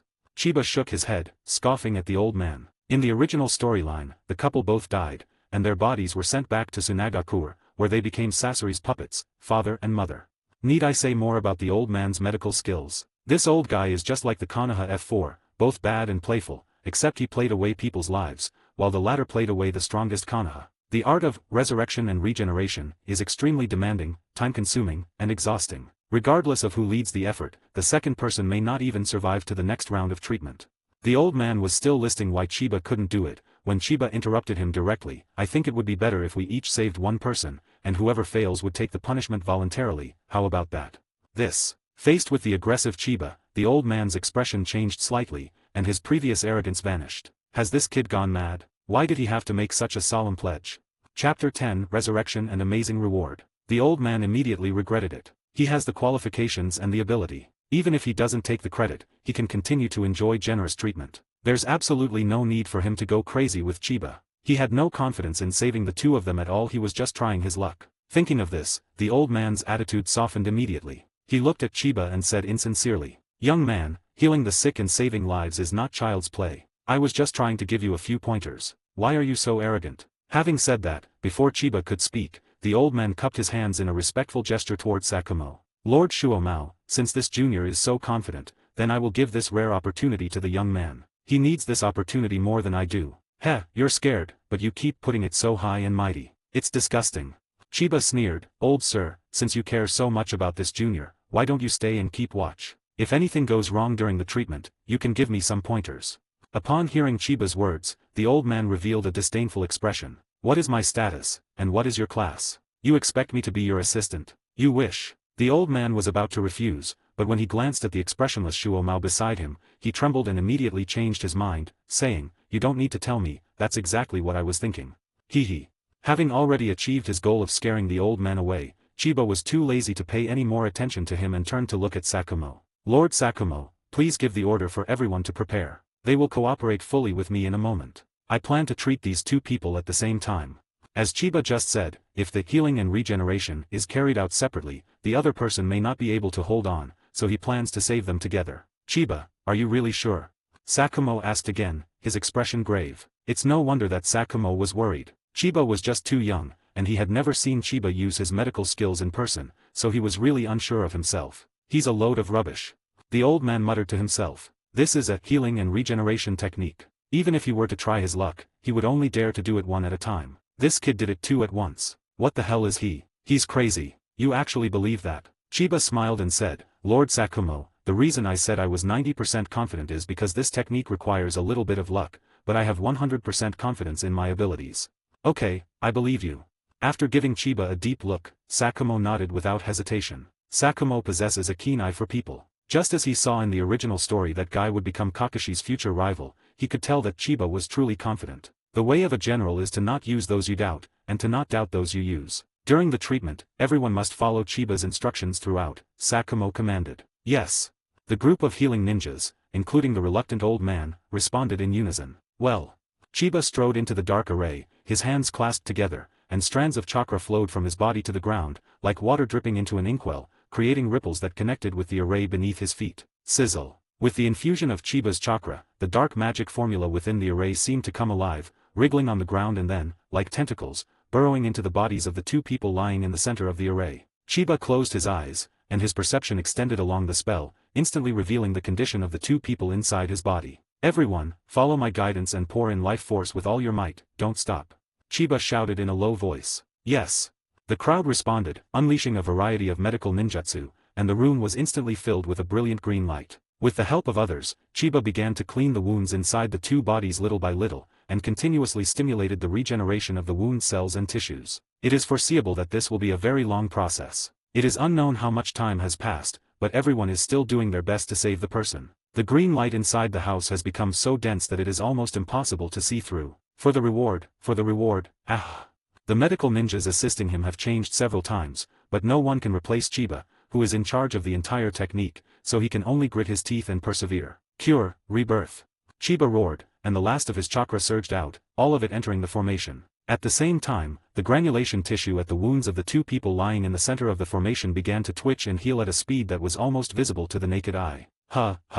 Once their wounds had completely healed, Chiba could no longer hold on. He collapsed onto the ground, panting heavily, his lungs burning with pain. Ding. Healing successful. Congratulations, host, you have gained a 20% buff to all medical ninjutsu permanent. Ding. Healing successful. Congratulations, host, you have obtained the Sand Village 100 Poison secret technique. Just then, the system notification sounded, and Chiba instantly felt his backache and lung pain disappear, and he felt refreshed. A 20% permanent healing boost. And the 100 Poisons technique. The 100 Poisons secret technique. Chiba was stunned for a moment, and suddenly his mind was filled with countless memories of taming poisonous creatures, making poison sacs, and using hidden weapons, more than 100 in total. Wait, why are you giving me all this when I'm a medical ninja? Chiba thought to himself. The system's rewards are quite magical, they are directly internalized and absorbed into the user. In other words, Chiba is now a master of poison. Sigh, he's a medical ninja, what use are these skills to him? Ding. The host has achieved a miraculous resurrection for the first time using their own abilities. As a reward, the host has obtained the right to use the skill Resurrection 1. There are achievement rewards too. Chiba was taken aback and quickly clicked on the skill description. Resurrection, using this skill on a deceased person whose death occurred no more than 1 hour ago and whose body is intact, can bring them back to life, and the host will definitely receive a high-quality reward. Holy crap, system, are you serious? You're really bringing people back to life. After reading the skill description, Chiba excitedly slapped the ground with his hand. This skill is amazing. Not only does it give those around you an extra life, but it also grants you great rewards. As a reward for his previous achievement, he gained the 1,000 Hands bloodline and perfect chakra control. A reward that brings someone back from the dead can't be any worse than the last one, right? No wonder, no wonder. Seeing Chiba so excited that he was pounding the ground, Sakumo nodded thoughtfully. Finding joy in saving lives and experiencing immense happiness in saving one's own life, it's no wonder that this young child possesses such superb medical skills. This is what is meant by a doctor's benevolence. Damn it, this young man. The old man standing to the side was so shocked that his eyes almost popped out of their sockets. He refused to rest and stayed in the ward, just to witness Chiba's failure. Who would have thought that this kid would actually save both of them? That's outrageous. Even if Lady Tsunade came, she might not be able to save these two in one go. Ugh. Page 10. Life is not a novel, and the old man is not some mindless villain. He was only fighting with Chiba for profit. Now that he had witnessed Chiba's potential, he smiled bitterly and joined the other medical ninjas in praising Chiba. I was mistaken before. You truly possess skills beyond your years. I am ashamed to admit my inferiority. Talented people emerge in every generation, and one can't deny getting old. At this moment, Heitake Sakumo, who was standing to the side, noticed the old man's embarrassment and took the initiative to speak. Alright, everyone except Chiba, go out first. And call the guys at the door in to take control of these two. Yes.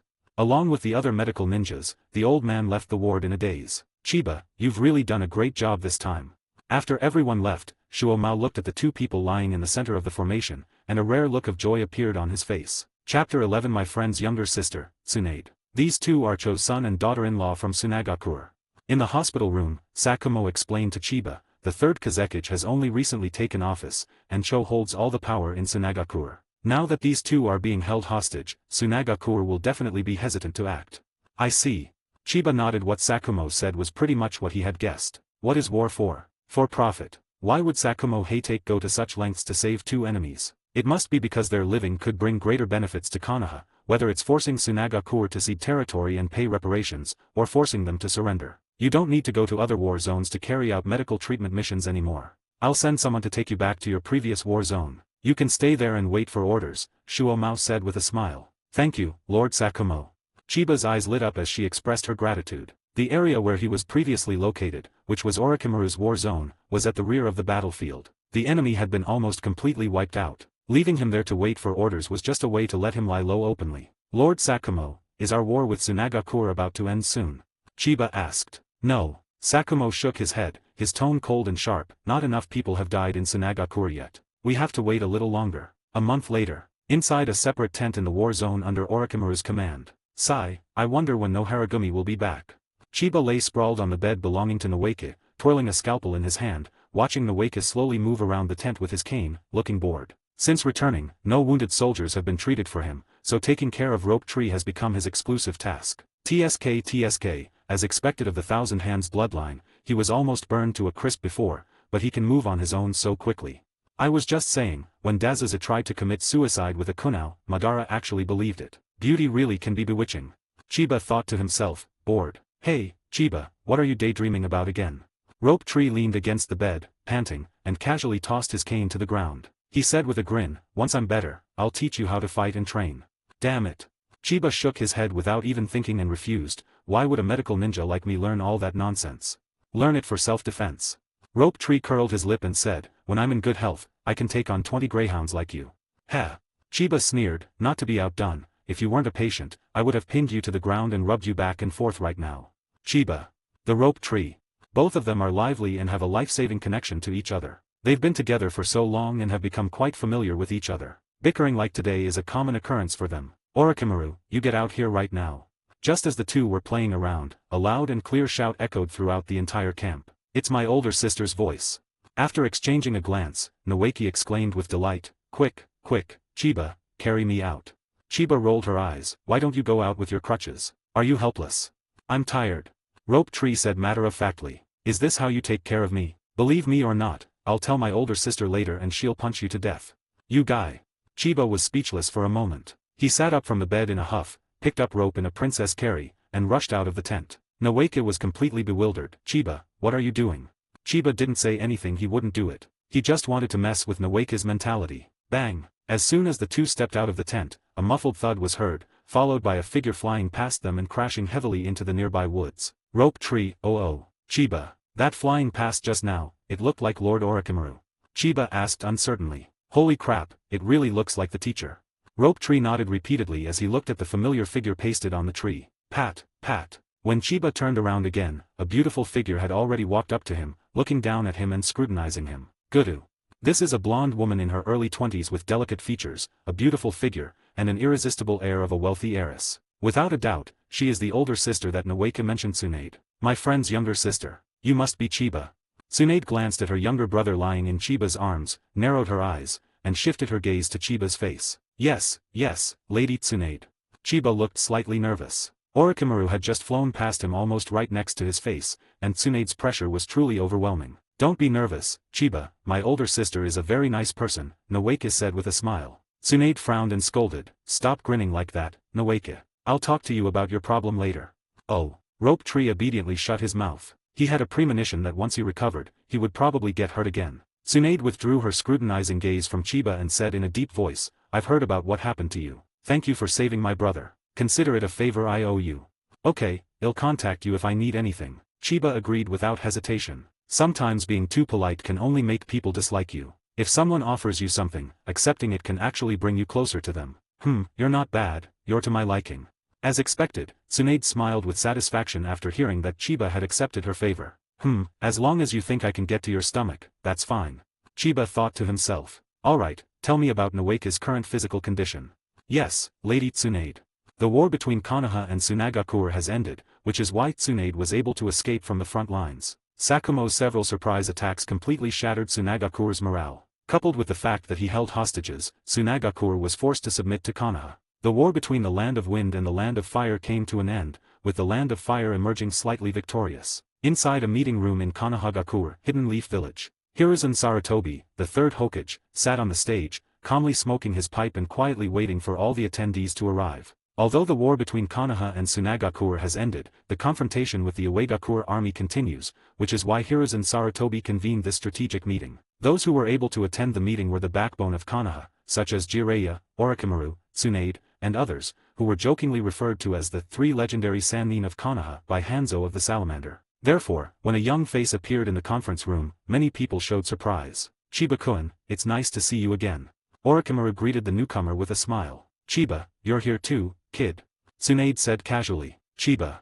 Even the usually aloof Sakumo nodded slightly in greeting to the newcomer. Now, the unsuspecting crowd was even more surprised, and a thought arose in their minds simultaneously. Who's this kid? Why is he making such a big fuss?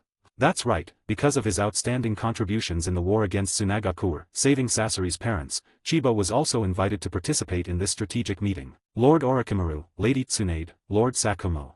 After returning the greetings, Chiba found a secluded corner to sit down. He was just there to make up the numbers, and he knew that much. Alright, everyone's here, let's begin. At this moment, Hiruzen Sarutobi spoke up from the stage. Before Hiruzen could finish speaking, Tsunade stood up abruptly and shouted, I have something to say.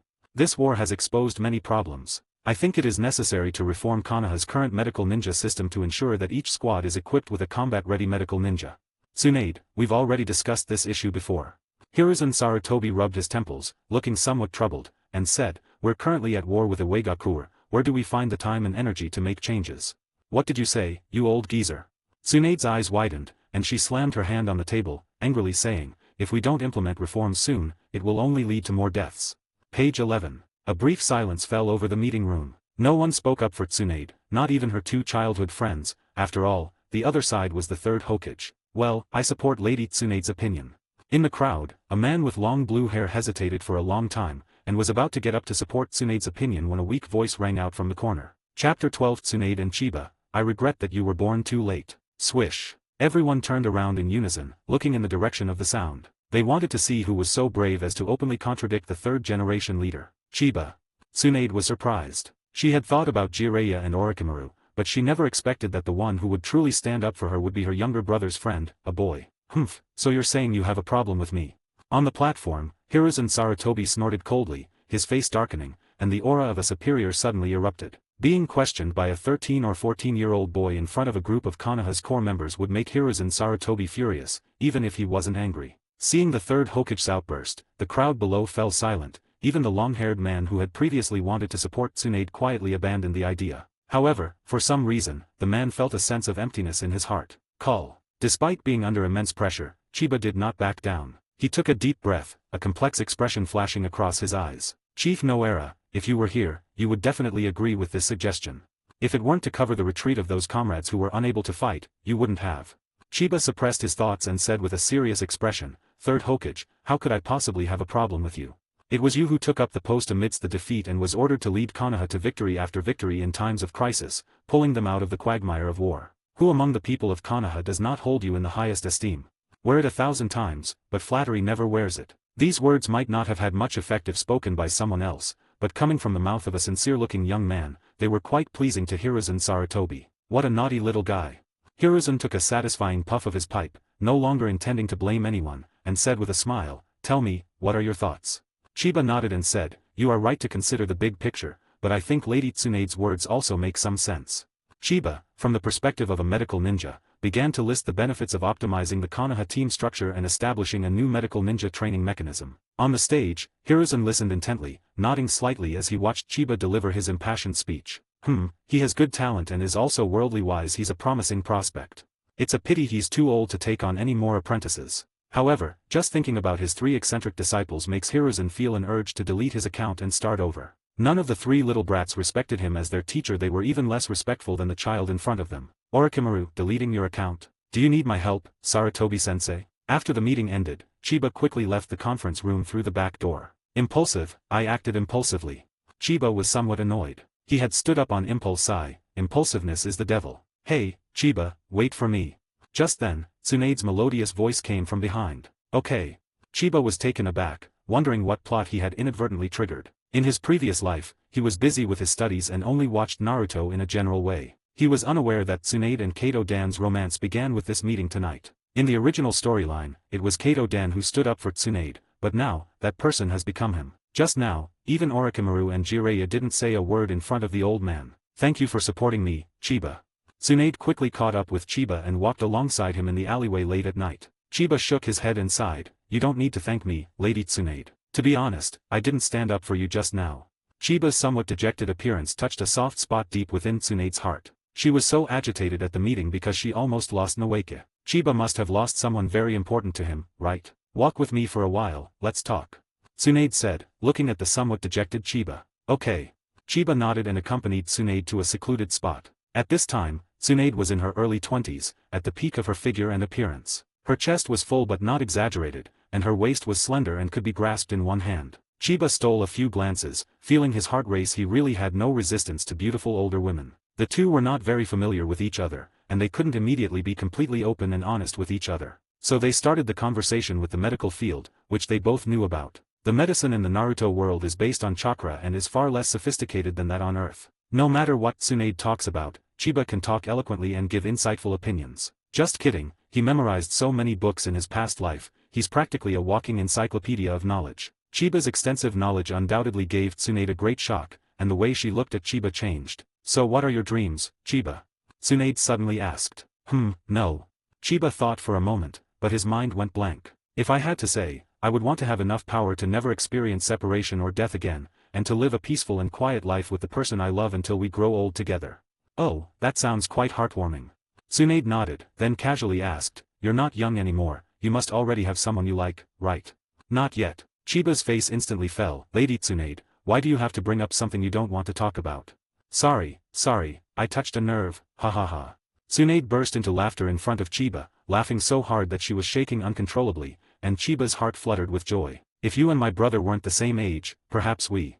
Under the tranquil night sky, looking at Chiba's slightly immature face, Tsunade felt a faint sense of emotion. So many years have passed, and unexpectedly, the first person she fell in love with was actually her own brother's friend. Here, as a reward for saving my brother, I'll give you this necklace. As she spoke, Tsunade took out a crystal necklace from her chest and handed it to Chiba. This necklace was a keepsake left to her by her grandfather. To inspire her younger brother to become Hokage, she gave the necklace to Noeke. Who knew that Rope Tree had suddenly become superstitious ever since he stepped on the explosive tag last time, insisting that the necklace had brought him bad luck and refusing to wear it anymore. And so, the necklace returned to Tsunade's hands once again. What are you waiting for? Take it. Tsunade's slender hand trembled twice in the air, completely unaware that Chiba opposite her was already shaking. I saved your brother, and you want to harm me. Chiba had heard of the death necklace from Naruto. Whoever wore it would die, and even the protagonist Naruto almost succumbed to it. He's just a minor character. His fate really can't handle this kind of thing. Lady Tsunade, how about you change the reward? This one. Before Chiba could finish speaking, Tsunade frowned and clenched her small fists in displeasure. This necklace held extraordinary significance for her. If it weren't for her feelings for Chiba, she wouldn't have given it away so easily. Come here.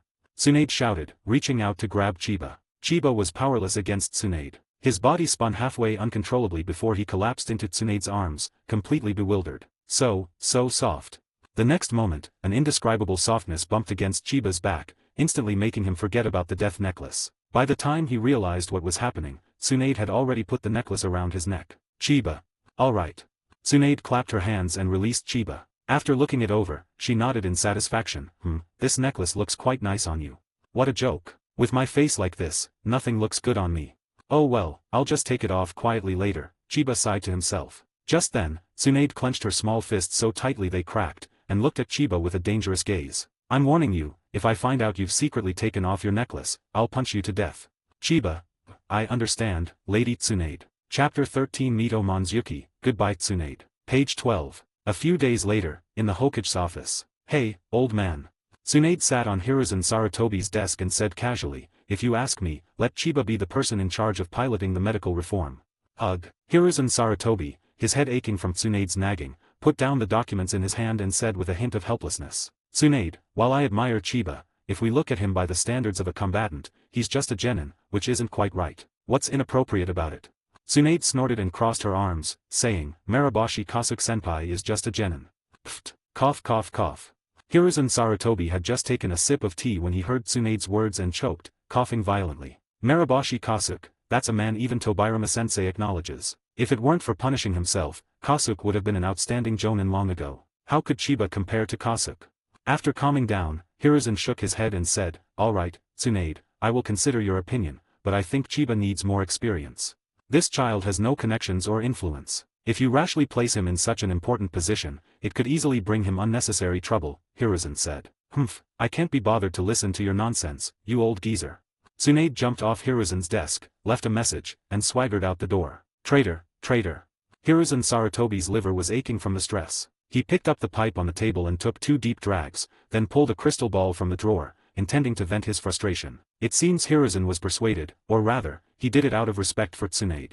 Maitaman N, who had been sitting to the side listening to the whole thing, had a slight glint in his eye. He knew that Hiruzen had already come up with the idea of trying out a reform of the medical ninja system, but it was not yet certain who would be in charge. Given Hiruzen's personality, after Tsunade's outburst, he might ultimately give in to her and choose the commoner named Chiba. "Then I'll be going now, Hiruzen."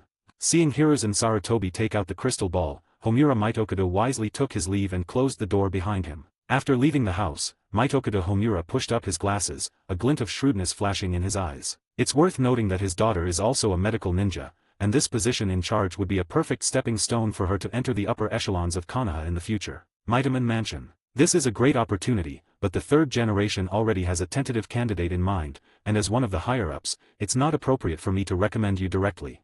Mitokudo Homura sat in the main seat, looking at his excited daughter, and said in an official tone, "However, if that commoner named Chiba voluntarily gives up this opportunity, I might be able to do something for you with Hiruzen."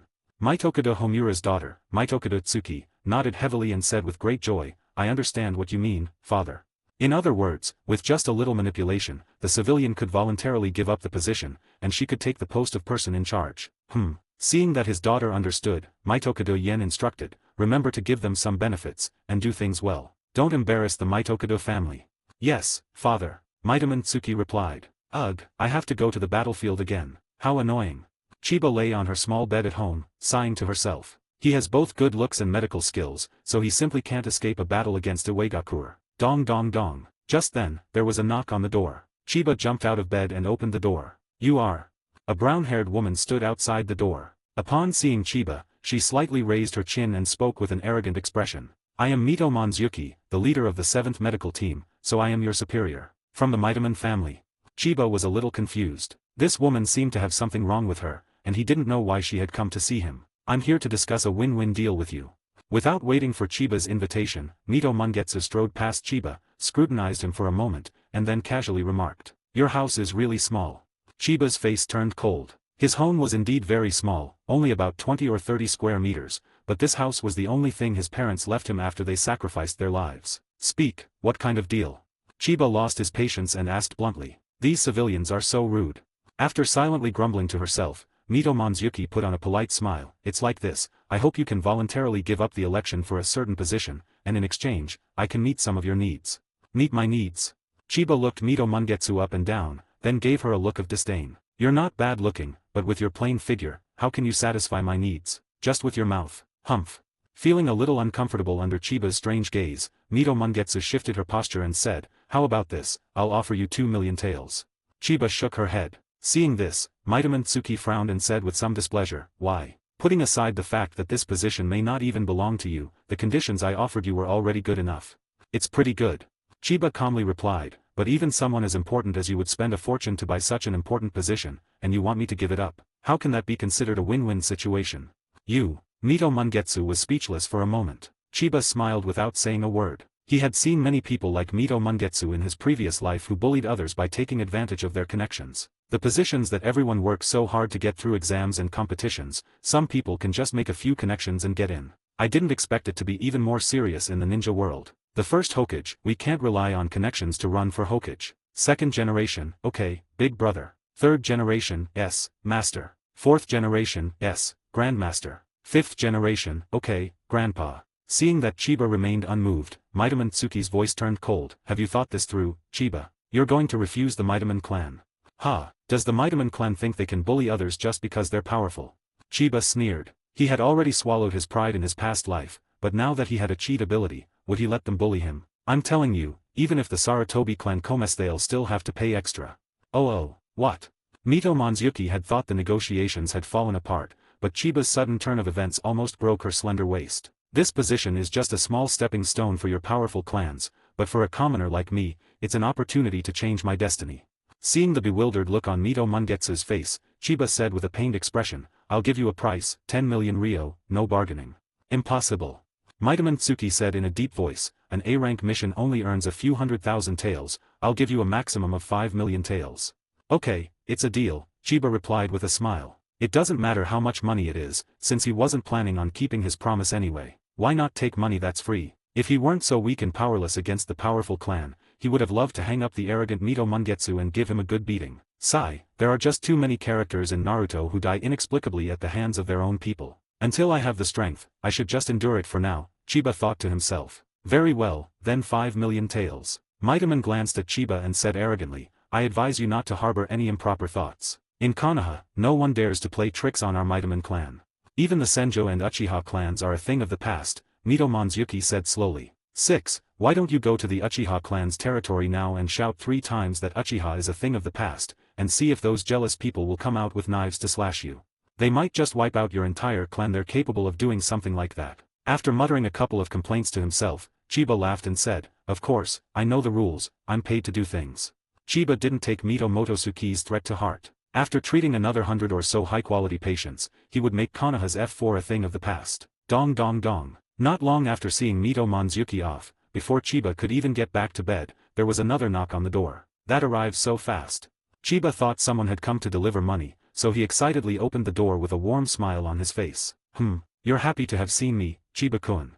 The blonde woman at the door seemed to have misunderstood something, and a smile that bloomed on her pretty face in an instant was breathtakingly beautiful. Tsunade-sama. Chiba was stunned, his heart pounding wildly. Yes, seeing you makes me feel pretty good too, Tsunade said with a smile, patting the stunned Chiba on the shoulder. Chapter 14 Tsunade, Chiba, let's take a gamble. Lady Tsunade, is there something you need from me? Chiba asked hastily after regaining his composure. Page 13. Yes, there are some things. Come with me. Tsunade tilted her head at Chiba, gesturing for him to follow. The two continued on their way and, before they knew it, arrived at a training ground in Konoha. Chiba looked around, then asked with some confusion, Lady Tsunade, why did you bring me here? Boom. Before Chiba could finish speaking, Tsunade suddenly turned around and threw a punch, which slammed into Chiba's face with a loud bang. Chiba. As the fist drew ever closer, Chiba's pupils contracted sharply, and the hairs on his body stood on end. His body's instincts told him that if that punch landed on him, he would die. Shadow dance steps. Chiba touched the ground with her toes, and her whole body floated up as lightly as a leaf, barely grazing the incoming straight punch, and landed lightly in another place. Lady Tsunade, what are you doing? Taking advantage of the moment when he moved, Chiba asked with a mixture of surprise and uncertainty. Could it be that Tsunade-sama discovered that I was peeping at her that night? Bang! Tsunade ignored Chiba's words, took a step forward, and her body slammed into Chiba like a cannonball. Haha! Tsunade turned in midair, raised her knee, and with a sharp shout, delivered a whip kick to Chiba's cheek. Shadow dance step. Faced with Tsunade's terrifying power, Chiba dared not parry at all and quickly dodged. Tsunade's leg grazed his shoulder, and the force of the wind made his skin sting. Holy crap, Lady Tsunade, why are you aiming for my face with every move? Chiba exclaimed in surprise. Tsunade's strength is terrifying. Anyone who touches her is gone.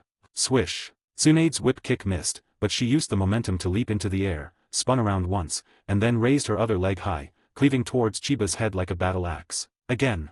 Chiba's eyelids twitched, and she quickly turned away. Tsunade's leg missed its mark and slammed into the ground, creating a deep crater in the hard training ground floor, with spiderweb-like cracks spreading out with a creaking sound. Chiba. Under Tsunade's ferocious offensive, Chiba was like a small boat in a storm, tossed about aimlessly. If it weren't for the Senjo bloodline and shadow dance, which granted him agility far exceeding that of ordinary Chunin, he would probably have been utterly destroyed by Tsunade by now. Lady Tsunade, is this a test of my combat abilities? Chiba had a vague realization. In that case. After dodging Tsunade's attack once again, Chiba retreated rapidly, reaching for his ninja tool pouch behind him. Tsunagakur, 100 Poison secret technique, not only made Chiba a master of poison, but also gave him various throwing techniques for hidden weapons. In order to prepare for the upcoming war, he specially equipped himself with a ninja tool bag. Whoosh, whoosh, whoosh. Chiba pulled out several shuriken with his backhand, and with a flick of his wrist, the shuriken turned into cold light and flew towards Tsunade. If you look closely, you'll find tiny purple powder hidden in the shadow of each shuriken. Oh, It's interesting. Tsunade raised an eyebrow and stomped her foot on the ground. The stone floor immediately shattered, and the flying dirt and stones blocked all the incoming shuriken. Chiba. What I'm saying is, isn't this strength a bit excessive? Tsunade didn't make another move. She casually picked up a shuriken from the ground, rubbed the purple powder off it with her fingers, and then showed an approving expression. That's right. If it were someone else, they might have already fallen victim to it by now. Chiba, panting, said with a wry smile, Lady Tsunade, you really scared me just now. Haha, only by taking things by surprise can we truly simulate your battlefield response capabilities, Tsunade laughed. I'm relieved to see that you have the ability to protect yourself. If you're careful on the battlefield, even a regular jonin might not be able to hold you back. As she spoke, Tsunade straightened her slightly disheveled robes and regained her composure. I can't persuade Rope Tree otherwise. This kid insists on going to the battlefield. I'm planning to put the two of you in the same team. You two can look after each other then, okay? Teaming Chiba and Noeka together was the first attempt at reforming the medical ninja system, and Tsunade had high hopes for Chiba. No problem, Lady Tsunade, Chiba nodded in agreement. Since he was going to the battlefield anyway, it might be safer to go with Rope Tree. Besides, Rope Tree and he were good friends. Don't call me Lady Tsunade anymore, it sounds too formal. Seeing that Chiba agreed, Tsunade smiled again. We're not that far apart in age, you can just call me by my name. Chiba was taken aback. Logically speaking, even if he changed his address, he should still call Tsunade older sister like Noeka does. How could he just call her by her name? Isn't this relationship all messed up? However, since Tsunade had made this request, Chiba reluctantly agreed. Okay, Tsunade. Hey, you're so good.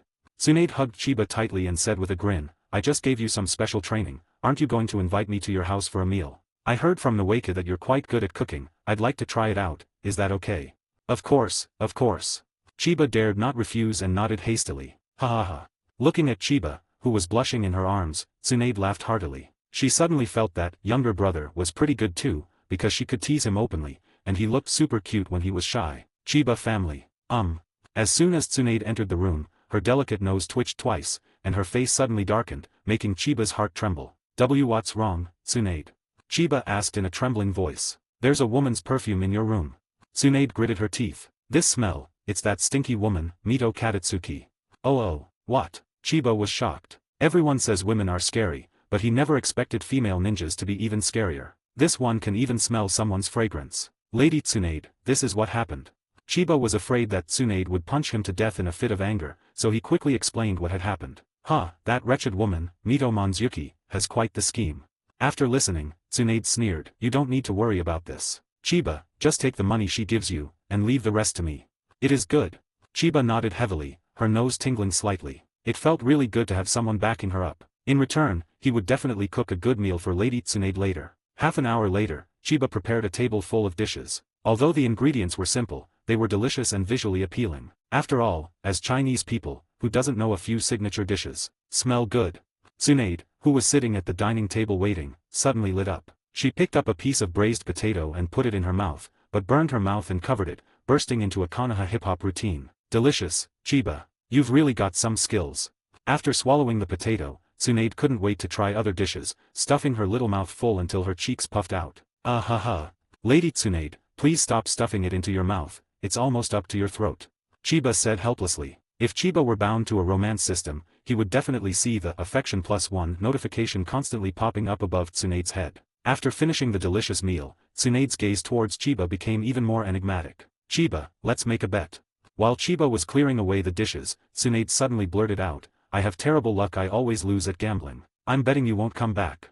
Bang, bang, bang. Before Tsunade could finish speaking, Chiba dropped his bowl and chopsticks on the floor, completely dumbfounded. No, Lady Tsunade, if you want me dead, you can just say so. You don't need to go to all this trouble. Chiba glanced at the crystal necklace hanging around her neck and thought with a look of indignation, are you trying to give me a death buff? Chapter 15 The Land of Rain, Rank A Mission. The following day, Konoha Hospital. Ding. Healing successful. Congratulations, host, you have obtained Fire Release, Great Fireball Technique. What bad luck. Why did I get such a useless thing as a reward? Chiba cursed under his breath and turned to walk towards another hospital bed. Page 14. Useless stuff. The patient in the bed looked completely bewildered. How did the doctor know his wife's nickname for him? Ding. Treatment successful. Congratulations, host, you have obtained. Ding. Healing successful. Congratulations, host, you have obtained Earth Release, Earth Flow Wall. Oh, so the shipment finally arrived. Upon seeing the latest system notification, Chiba's spirits lifted. After treating so many patients, I finally gave him a B-rank ninjutsu. With perfect chakra control, creating one's own ninjutsu wouldn't be difficult. However, Chiba is not yet capable of creating a highly practical ninjutsu that surpasses those that have been passed down and improved over many generations in a short period of time. This requires creativity. For example, Chiba can skillfully apply various mathematical formulas, but if you ask him to create a formula himself, well, let's end today's life-saving efforts here. Chiba nodded in satisfaction and prepared to leave, but just as he reached the hospital entrance, he ran into Noeke, who had come looking for him. I'm not trying to be mean, Chiba. Noeke complained, we're about to head to the Rain Country battlefield as reinforcements, how come you still have time to come to the hospital to help? Doctors should have a benevolent heart, don't you understand? Chiba rolled her eyes and strode forward. Hey, Chiba, wait for me. Noeke quickly caught up with Chiba, stood in front of him, and smiled mysteriously. Guess who our other teammate is? Who is it? Chiba asked, holding his head and looking rather uninterested. It's Maraboshi Kasuke. Noeke excitedly shook Chiba's shoulder. That's the genin uncle who's incredibly good at water-style techniques. Maraboshi Kasuke.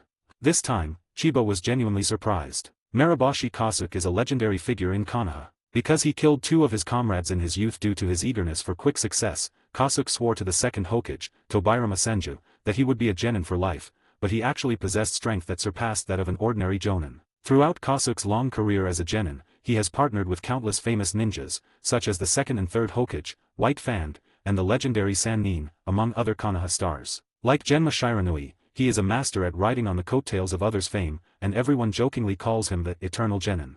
But doesn't Senior Kasuke only accept simple missions at the genin level? Chiba asked, somewhat puzzled. In his memory, this old man only played casual matches and not ranked matches. Cut. Rope Tree waved his hand, looking smug, and said, Senior Kasuke is practically my second grandfather's apprentice. My older sister personally went to persuade him, how could she not? Damn it, are you a plastic bag? You're trying to hide yourself from me.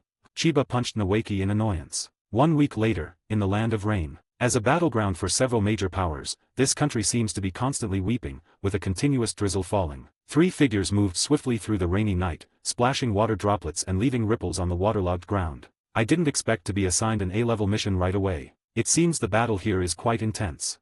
Rope Tree tightened his raincoat and spoke with some excitement. Chiba glanced at Noeke but didn't say anything. This was his first mission as a combat unit, and he was starting at rank A, so he was a little nervous. However, having witnessed the depravity of Wu Gang and others last time, he no longer feels any psychological burden when it comes to killing. Yes, although neither Konoha nor Iwagakure intends to go to war, after fighting in the Land of Rain for so long, both sides are really getting heated.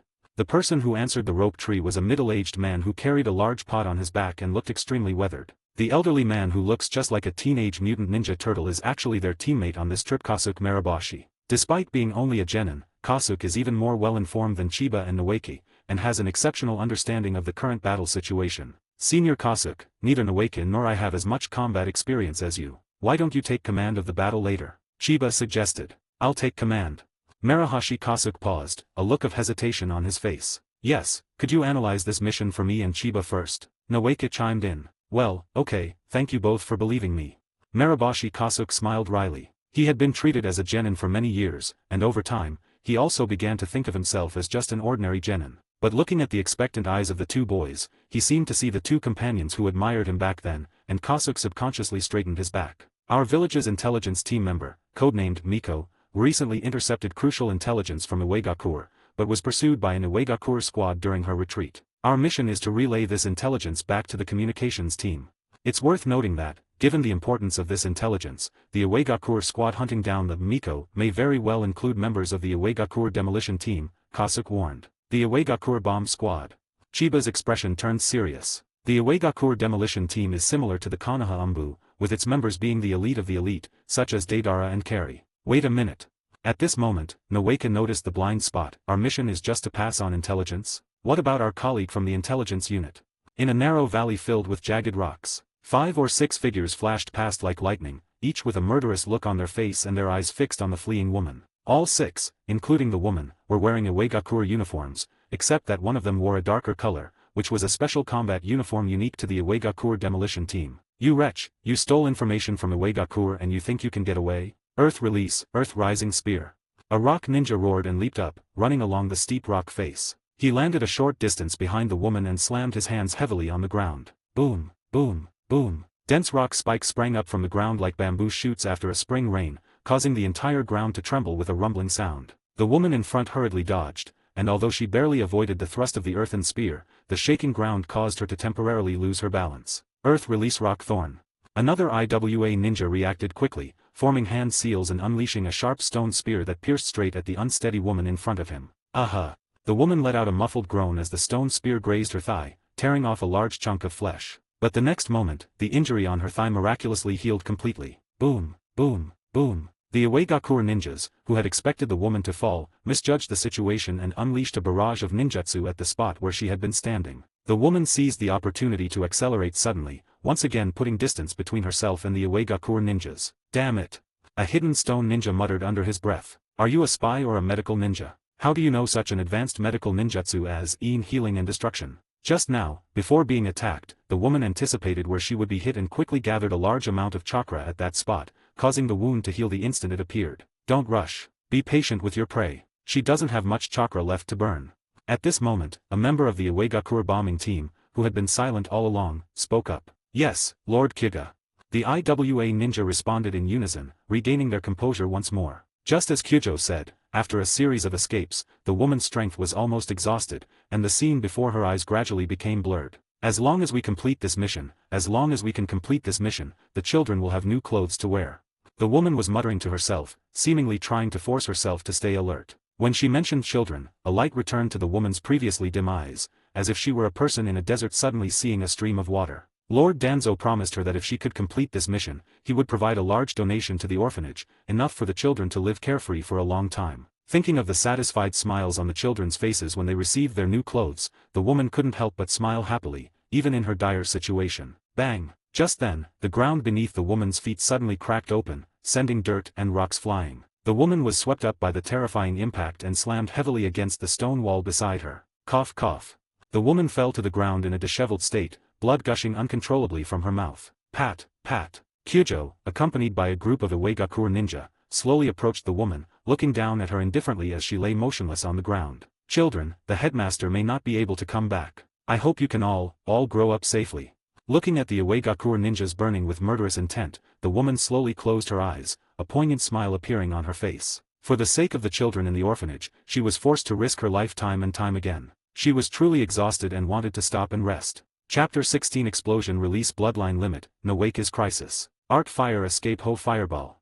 Just as the woman closed her eyes and awaited death, a huge fireball flew over and smashed directly into the Iwagakure group in front of her. Swish, swish, swish. The 5 Iwagakure ninja dodged the fireball, and were not even grazed by it, let alone injured by it. Well, the great fireball technique really can't hit anyone, it's only good for a special entrance effect. Chiba, the one who started it, muttered to himself. There are people up there. They should be Konoha ninjas, 2 brats and a turtle.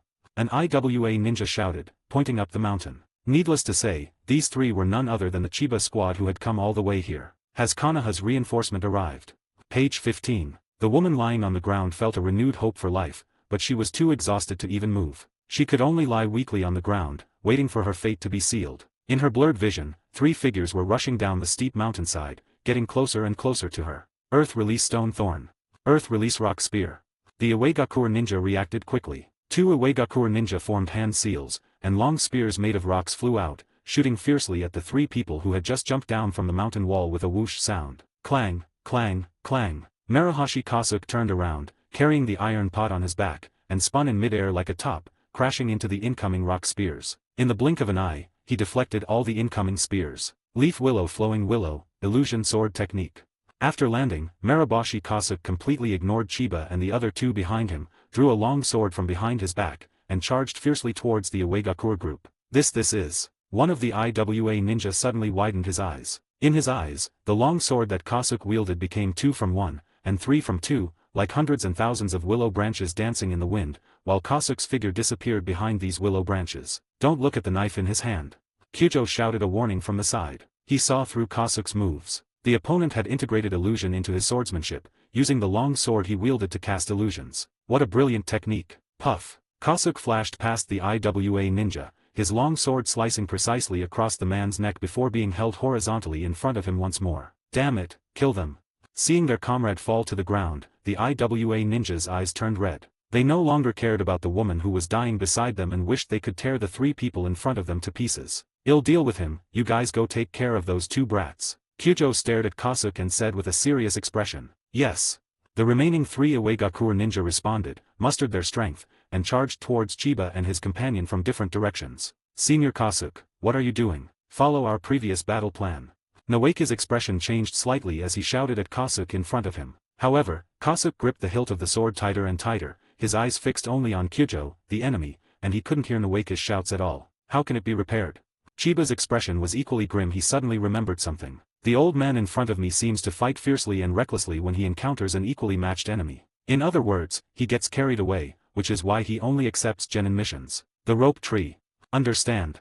Chiba and Naoki exchanged a glance, then positioned themselves one in front of the other to protect the shrine maiden behind them, preparing to confront the 3 IWA ninja who were charging towards them. Although the mission only required bringing back the intelligence, no one knew whether the intelligence was on the woman's body or in her head. "2 Duntu Lyubi."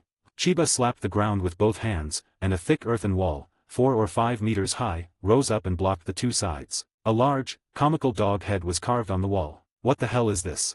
A hidden stone ninja cursed and swore. Although he had never seen this meme that didn't belong to the ninja world before, he could feel the strong sense of mockery from it. Earth release split the earth and turned the palm.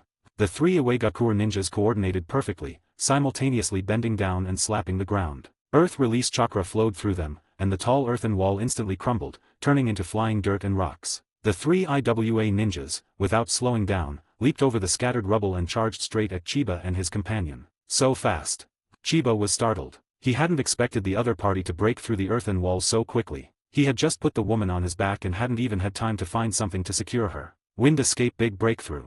Naoki formed a hand seal with one hand, his cheeks puffed out, and then suddenly unleashed a gust of wind at the IWA ninja rushing towards Chiba. Swish. The IWA ninja froze, and Chiba used the rope to secure the shrine maiden to his body, releasing medical ninjutsu directly through his back to heal the woman's wounds. True powerhouses never complain about their circumstances. Chiba, whose chakra control is maxed out, says that he can use his entire body to release medical ninjutsu, and he can even use Kunkan to heal people. Clang. Naoki drew his long sword and faced off against one of the Iwagakure ninjas, while the remaining 2 Iwagakure ninjas chose to attack Chiba, who was now carrying an extra burden. Turong Talong Spear.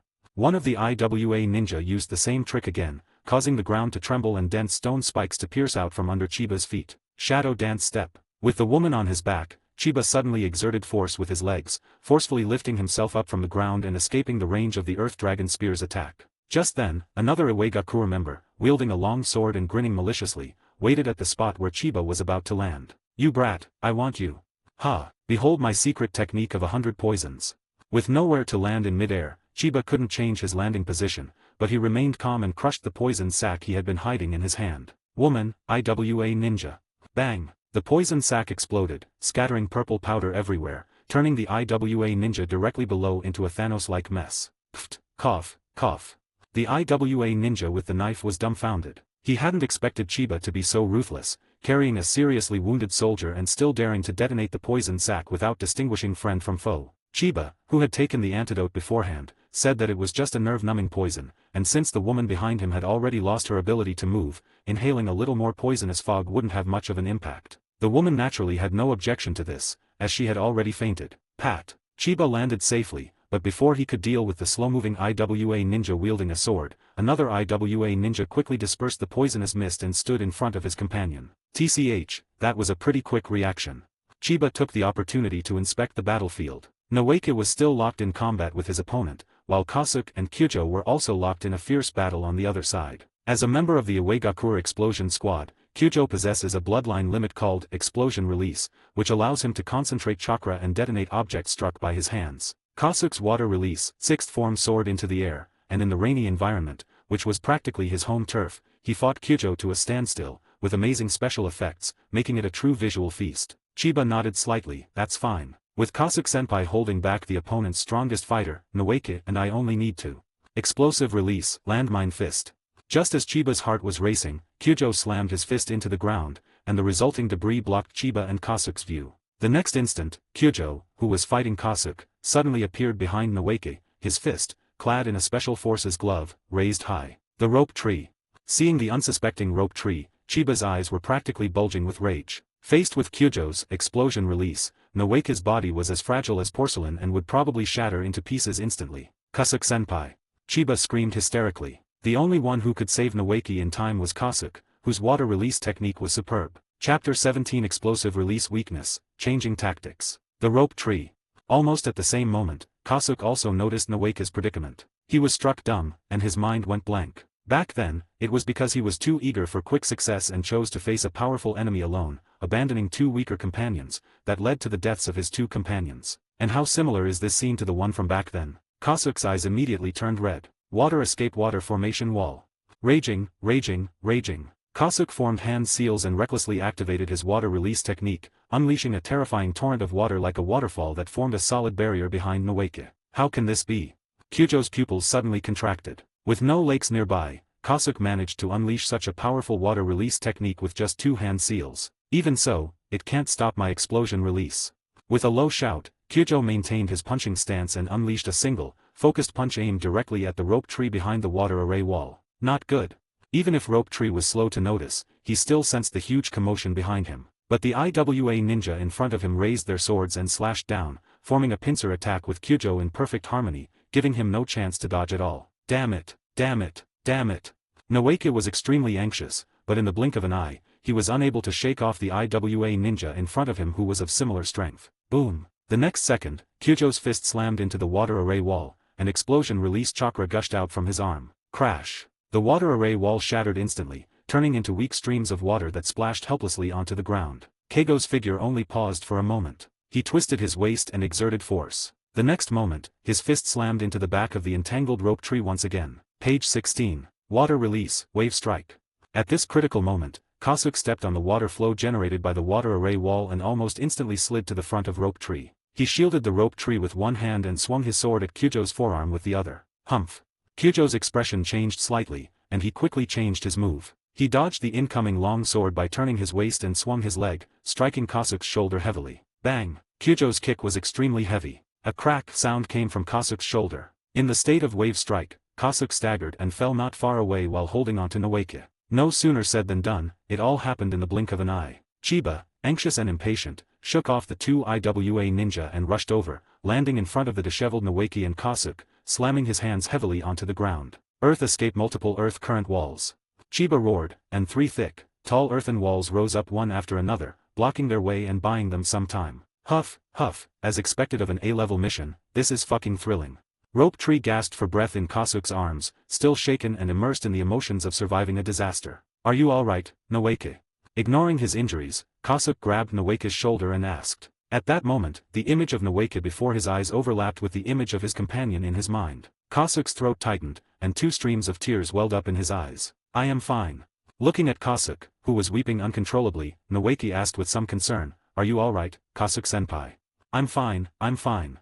Seeing Chiba and Noeika's worried faces, Kasuke couldn't stop his tears from flowing. In a daze, he seemed to see his two childhood friends again. Cheer up, Kasuke. Everyone's counting on you. His friends' voices echoed in Kasuke's ears once again. I will protect them and never let the same mistake happen again.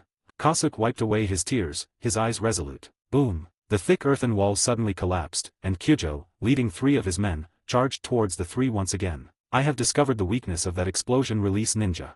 The three retreated strategically, and Kasuke rallied, saying, It seems he can only detonate the target with both hands, and he has to concentrate his chakra completely. It seems that's indeed the case. Chiba thought for a moment and nodded firmly. After the opponent broke through the water barrier, there was a brief pause in their movements. Now that I think about it, they were probably charging up for their explosion release. Otherwise, Noeika would have been finished long ago and wouldn't have been able to hold out until Kasuke came to their aid. Similarly, just now there was clearly a great opportunity to use explosion release to directly destroy the two of them, but when the opponent kicked Kasuke, he did not use explosion release. It's probably not that he doesn't want to, but that he can't. Rope Tree's eyes lit up, and he said excitedly, That means as long as we can restrain his hands and prevent him from using explosion release, this bastard will be crippled. Yes. Chiba nodded and looked at Kasuke beside him, saying, Senior Kasuke, the upcoming battles will require us to cooperate with each other. You can no longer fight alone. Don't worry, I understand. Kasuke replied solemnly. Noeika and Chiba exchanged a glance and said, Then we'll switch opponents. Chiba and I will hold off the explosion release ninja, and you can quickly take care of the other three IWA ninjas. Pat. Chiba untied the ropes binding him and forcefully threw the unconscious woman to the ground not far away. Kasuke also swung the iron pot on his back, which landed squarely on the woman. That explosion release ninja is very strong. To restrain him, Chiba and Noeke would need to go all out. This woman will only slow down Chiba's sword-drawing speed. If they fail, the woman will die anyway, so it's not a big problem. The three of them turned around at the same time, spreading out in a triangular formation, and met the four Iwagakure members who were chasing them from different directions. Humph, not running away now, you little rats. A hidden stone ninja sneered. They're very strong, so be careful and don't underestimate them. Kanwu shouted. Shuriken, Shadow Clone Technique. Kasuke leaped up and hurled a shuriken with his uninjured arm. Then, he formed hand seals and used the ninjutsu taught to him by Hiruzen Sarutobi. Call out, call out, call out, call out, call out. The shuriken multiplied in mid-air, 1 becoming 2, 2 becoming 4, and in the blink of an eye, they transformed into hundreds and thousands, shooting densely towards the four members of Iwagakure amidst a piercing sound like the chirping of 100 birds. Is it another illusion? Seeing the overwhelming barrage of shuriken coming from all directions, one of the IWA ninja gritted his teeth and said, "No, this is not an illusion." As if realizing something, Kyujo's expression changed drastically. This is the third Hokichi's technique. Every shuriken is a physical object, and every single one is lethal. Get out of the way. However, Kyujo's reminder came too late, or rather, it would have been meaningless even if he had reminded him. Hundreds and thousands of shuriken were launched simultaneously, forming a perfect encirclement, which the IWA ninja could not avoid even if they wanted to. Explosive release, landmine fist. Kyujo slammed his fist into the ground, the resulting dust and rocks blocking most of the shuriken aimed at him, but the other IWA ninjas didn't have his skill. Escape earth flow. While one of the IWA ninjas was still forming hand seals, his body was pierced by a dense barrage of shuriken. It was the same unfortunate fellow who had been poisoned by the neurotoxin and whose reactions were slow. Ding, ding, ding. The other two IWA ninja, one swung his sword and desperately parried, while the other simply hid behind his companion's body, using his companion's corpse as a shield. Damn it.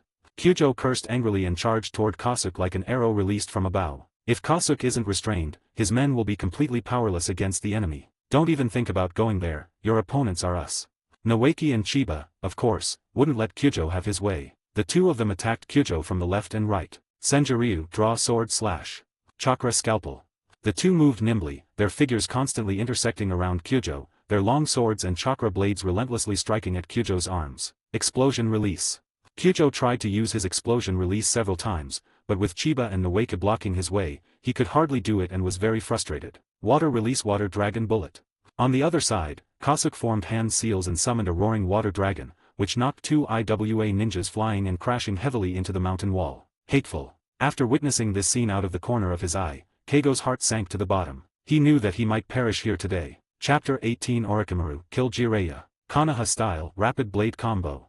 After dealing with the two IWA ninja, Kasuke and Chiba met up, and the three of them launched an attack on Kyujo simultaneously. Unable to use explosion release, Kyujo was no different from an ordinary jonin. Facing a god with two support characters, he quickly became overwhelmed and his weaknesses became increasingly apparent. Puff. Kasuke's long sword was fast and ruthless. Taking advantage of the moment when Kyujo's fists left his sides and his chest was wide open, he stabbed Kyujo's chest hard. Tick, tick. Blood flowed down the long sword, and Kyujo's body slowly fell to the ground, his eyes filled with deep resentment. His ambitions hadn't even had a chance to be realized, he still had so much to do, puff. Just to be on the safe side, Chiba delivered another blow to Kyujo's head, directly interrupting Kyujo's turnaround. It's not safe here, let's leave first. Kasuke warned. Alright, fire release, great fireball technique. Chiba responded and spat out several fireballs onto the ground, burning the corpses of the Iwagakure members to ashes as possible to conceal their identities. Chiba discovered that if the great fireball technique could hit someone, it would be quite powerful. Palm Immortal Technique.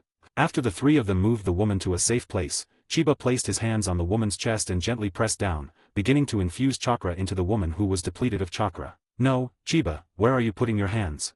Rope Tree's eyes turned red with jealousy. He's never even touched a girl in his entire life. Wait, what makes Chiba think he's so special? What's wrong with my hand? Chiba said confidently, as everyone knows, the palm healing technique is released by pressing your hand on the patient's chest. That's how I saved you back then. Humph. Rope Tree's face flushed red, and she snorted coldly. It's fine to lie to your brothers, but don't lie to yourself. I'm too lazy to expose your little tricks. Kasuke sat to the side, cooking ingredients in a cast iron pot he carried with him, while watching the two bicker with a smile. Following these two lively little ones, he felt as if he had come back to life. Ding! Healing successful. Congratulations, host, you have obtained the A-rank medical ninjutsu in healing and wound destruction. Oh ho, it's got super armor now. Page 17. After the treatment, a system notification sounded, and Chiba's eyes lit up. A-rank medical ninjutsu. This woman is no ordinary person, she's probably not someone unknown. In healing destruction, a self-healing ninjutsu that predicts the location of impending damage and heals the target before the enemy attacks, minimizing the damage received. But why hasn't she woken up yet? Chiba was somewhat puzzled. The system has already popped up a notification that the treatment was successful, and the heartbeat feels normal, so why isn't the person waking up yet? Why hasn't this person moved their hand away yet? The woman on the ground was utterly helpless. She had actually regained consciousness long ago, but to avoid embarrassment, she wanted to wait until Chiba removed her hand before waking up. But she didn't expect that even after she had been unconscious for so long, the other person still showed no intention of moving their hand away. Excuse me, could you please move your hand away? Left with no other option, the woman slowly opened her eyes and spoke in a soft, melancholic tone. Ah, hold on a little. Hold on a little. Chiba quickly moved his hands away, scratched his head with an embarrassed smile, and apologized. Will it rain today? The woman ignored Chiba and scrutinized the three of them before suddenly asking a strange question. If it doesn't rain today, it will rain tomorrow, and it will definitely rain heavily, Rope Tree replied without hesitation. The password is correct. The woman nodded, then pulled a mask off her face, saying solemnly, Greetings, comrades. I am a member of the Konoha Intelligence Unit, codenamed Miko. Holy crap, Yakushi Nanu. Upon seeing the other person's face clearly, Chiba couldn't help but exclaim in surprise. Blonde hair, blue eyes, black-rimmed glasses, nun's robe, white stockings, sophisticated and mature woman. Chiba's favorite person in his past life was Yakushi Nanu, so he recognized her at a glance. At that moment, he felt like a fan meeting his teacher, which is why he lost his composure. You know me. Nono took out a pair of glasses from somewhere, put them on, and asked with a puzzled look. Nono you isn't particularly famous in Naruto, but her adopted son, Jackie Chankabuto Yakushi is a household name for anyone who has watched Naruto. Yes, I lived in an orphanage for a while before. Later, I heard that a new director had been appointed, so I started paying a little attention to it. After regaining her composure, Chiba gave a flawless reply. Holy crap, Chiba, so you're an orphan. Noeki exclaimed in surprise. Rope Tree, if you can't speak properly, then shut your mouth. Chiba said irritably. In the Naruto world, how many people have parents still alive? Isn't it common for 3 people to not be able to find a pair of parents? Please tell us the information you obtained from Uegakure. Chiba rolled her eyes at Noeki, then looked at Nanu and said, we need to get the information back as soon as possible. Okay. Nono nodded, her expression grave, and said, I cannot confirm the accuracy of the information, but I personally believe there is an 80% chance it is true. Please make your own judgment. It seems that Uegakure is plotting a scheme against the Sannin. They have set a trap near Mount Iwata in southern Rain Country, intending to eliminate the Sannin in one fell swoop. What? Upon hearing this, Rope Tree's expression changed drastically. My older sister and the others might be in danger. It seems we won't be able to have this meal. Kasuke said with a wry smile, looking at the delicious soup that had just been cooked in the pot. At this time, the 3 legendary Sannin were the strongest among Konoha's new generation, apart from Sakumo. Their existence was of great significance to Konoha and could not be lost. Oh, right, there's one more thing you need to be aware of. Nono reminded him, the Uegakure ninja who possessed the explosion release technique earlier had a special identity. His name was Kyujo, and he was the nephew of the 3rd Tsuchikage. Given the current Tsuchikage's vengeful nature, if he finds out that you killed Kyujo, you might be in trouble. I'm the grandson of the 1st Hokage, he's nothing. Noeki, not wanting to waste a moment, said anxiously, let's hurry up and go, Chiba, Kasuke-senpai. Southern part of Rain Country, Iwata Mountains. In a dimly lit stone cave, Orochimaru silently blocked the entrance with earth release and turned to look at his 2 companions. Jiraiya lay on the ground, barely alive, covered in blood, and unconscious due to excessive blood loss. Beside him, Tsunade desperately used medical ninjutsu, but with little effect. Uegakure must have planned this for a long time, setting up an ambush on their march, forcing the 3 of them to flee into a cave, their lives hanging by a thread. Give up, Tsunade. Orochimaru's gaze turned slightly cold as he said calmly, the earth release of Uegakure will soon destroy this mountain. If you want to escape, you can't hesitate. You and I must leave immediately. But there's also Jiraiya. While casting healing palm technique, Tsunade said worriedly, in his current state, there's no way we can escape with him, which is why I used medical ninjutsu. Enough, Tsunade. Orochimaru raised his voice and said coldly, this is wartime. We cannot lower our chances of survival for the sake of uncertainties. If you continue to act recklessly, it will only lead to the annihilation of all 3 of us. Since you can't bear to make a decision, let me send Jiraiya on his way. As he spoke, Orochimaru pulled a kunai from his robes, his eyes filled with murderous intent. Chapter 19 Chiba's Little Girlfriend. Tsunade loses her temper. You bastard, if you dare take another step forward, I'll kill you. Tsunade turned around and stared at Orochimaru with a wary expression. She knew Orochimaru wasn't just talking, he was actually capable of doing such things. Big Orochimaru. Just as the two were arguing, Jiraiya, who had been seriously injured and unconscious, regained consciousness. He struggled to raise his arm, extended 2 fingers, and slowly made a V sign towards Orochimaru. Orochimaru was stunned. You won't do it, Orochimaru. Seeing this, Tsunade's lips curled up slightly and she said, Jiraiya trusts you from the bottom of his heart, and that trust is enough to make you dare not make a move. TCH, boring. Orochimaru gritted his teeth and raised the kunao again, but his legs felt like they were made of lead, and no matter how hard he tried, he couldn't move an inch. Boom, boom, boom. Just as Orochimaru was hesitating, the cave where the 3 of them were suddenly trembled violently, as if an earth dragon were turning over, emitting a deafening roar. The earth shook violently, and rocks collapsed. Orochimaru casually knocked away a falling boulder and looked out through the cracks in the collapsed mountain. As far as the eye could see, there were Iwagakure ninjas dressed in brown clothes and khaki vests. They didn't seem to be looking for the Sannin, but instead used Earth Release, Earth Split Palm to destroy the entire mountain range. I told you to make a decision sooner rather than later. Orochimaru withdrew his gaze, turned to Tsunade, and said coldly, now look what's happened, the 3 of us are going to die here. How so? Tsunade gritted her teeth, looking at the densely packed Iwagakure ninja outside, a look of despair on her face. Roughly estimated, there are at least 20 Iwagakure squads outside. If all 3 of them were at their peak, dealing with these people would be a piece of cake, and at least escaping unscathed would be no problem. But now, Tsunade clenched her fists, feeling a chill run through her body, and a sense of powerlessness enveloped her. The last time she felt this desperate was when facing the contemporary demigod, Hanzo the Salamander. Whether it was last time or now, there was absolutely no hope of victory. It's all my fault. If you hadn't tried to save me, you wouldn't be trapped here. Jiraiya, lying on the ground, gave a bitter smile. What's the use of saying all this now? Orochimaru glanced at Jiraiya and said coldly, let's think about how to break through. Be careful, enemy attack. Kill. Just as the 3 were at their wits' end, the Iwagakure ninjas outside, who had been neatly performing earth release techniques, suddenly became agitated. What happened?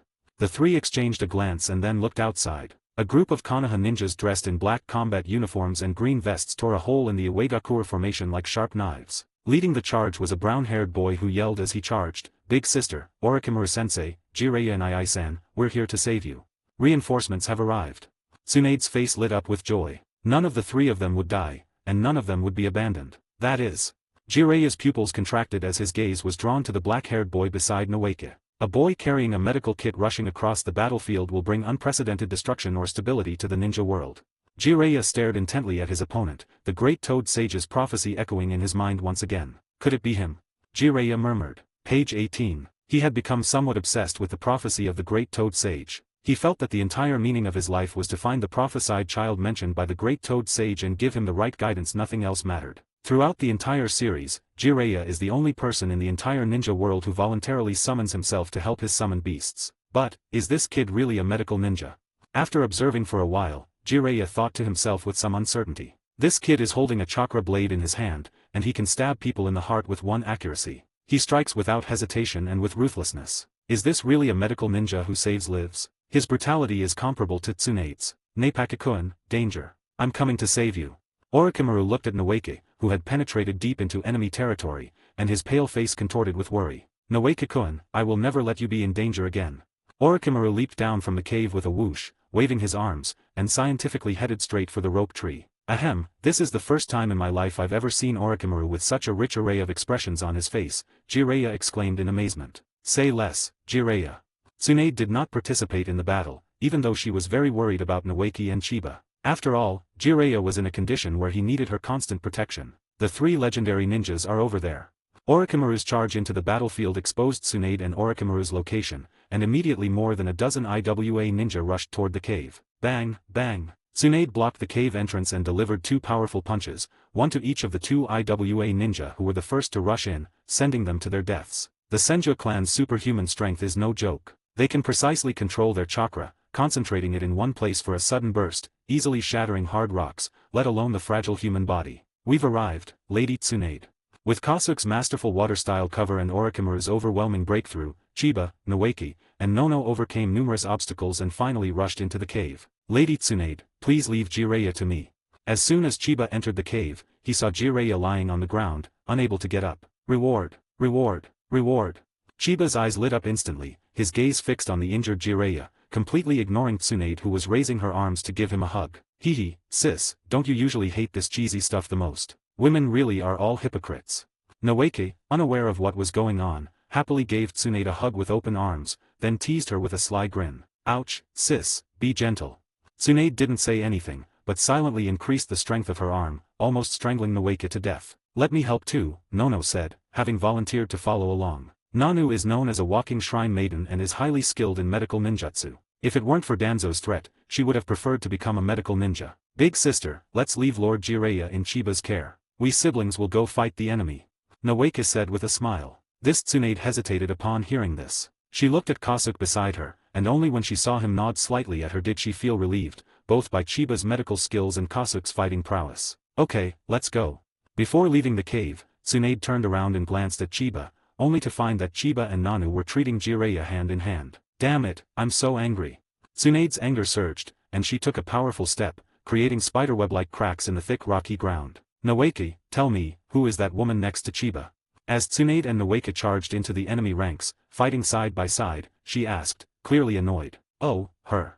After Noeke killed an IWA ninja with a single blow, he shrugged and said, who else could it be but Chiba's little girlfriend? After Chiba touched him, he chased after Chiba all the way, wanting Chiba to take responsibility. That's what Noeke thought anyway. Otherwise, why would a member of an intelligence unit go back to report after completing a mission, instead of going to the battlefield? Bang! Tsunade, expressionless, threw a punch that shattered the head of an IWA ninja. Looking at the head, which was shattered like a watermelon, Rope Tree felt a chill run down his spine. What's wrong with my sis? Why is she acting so strangely again?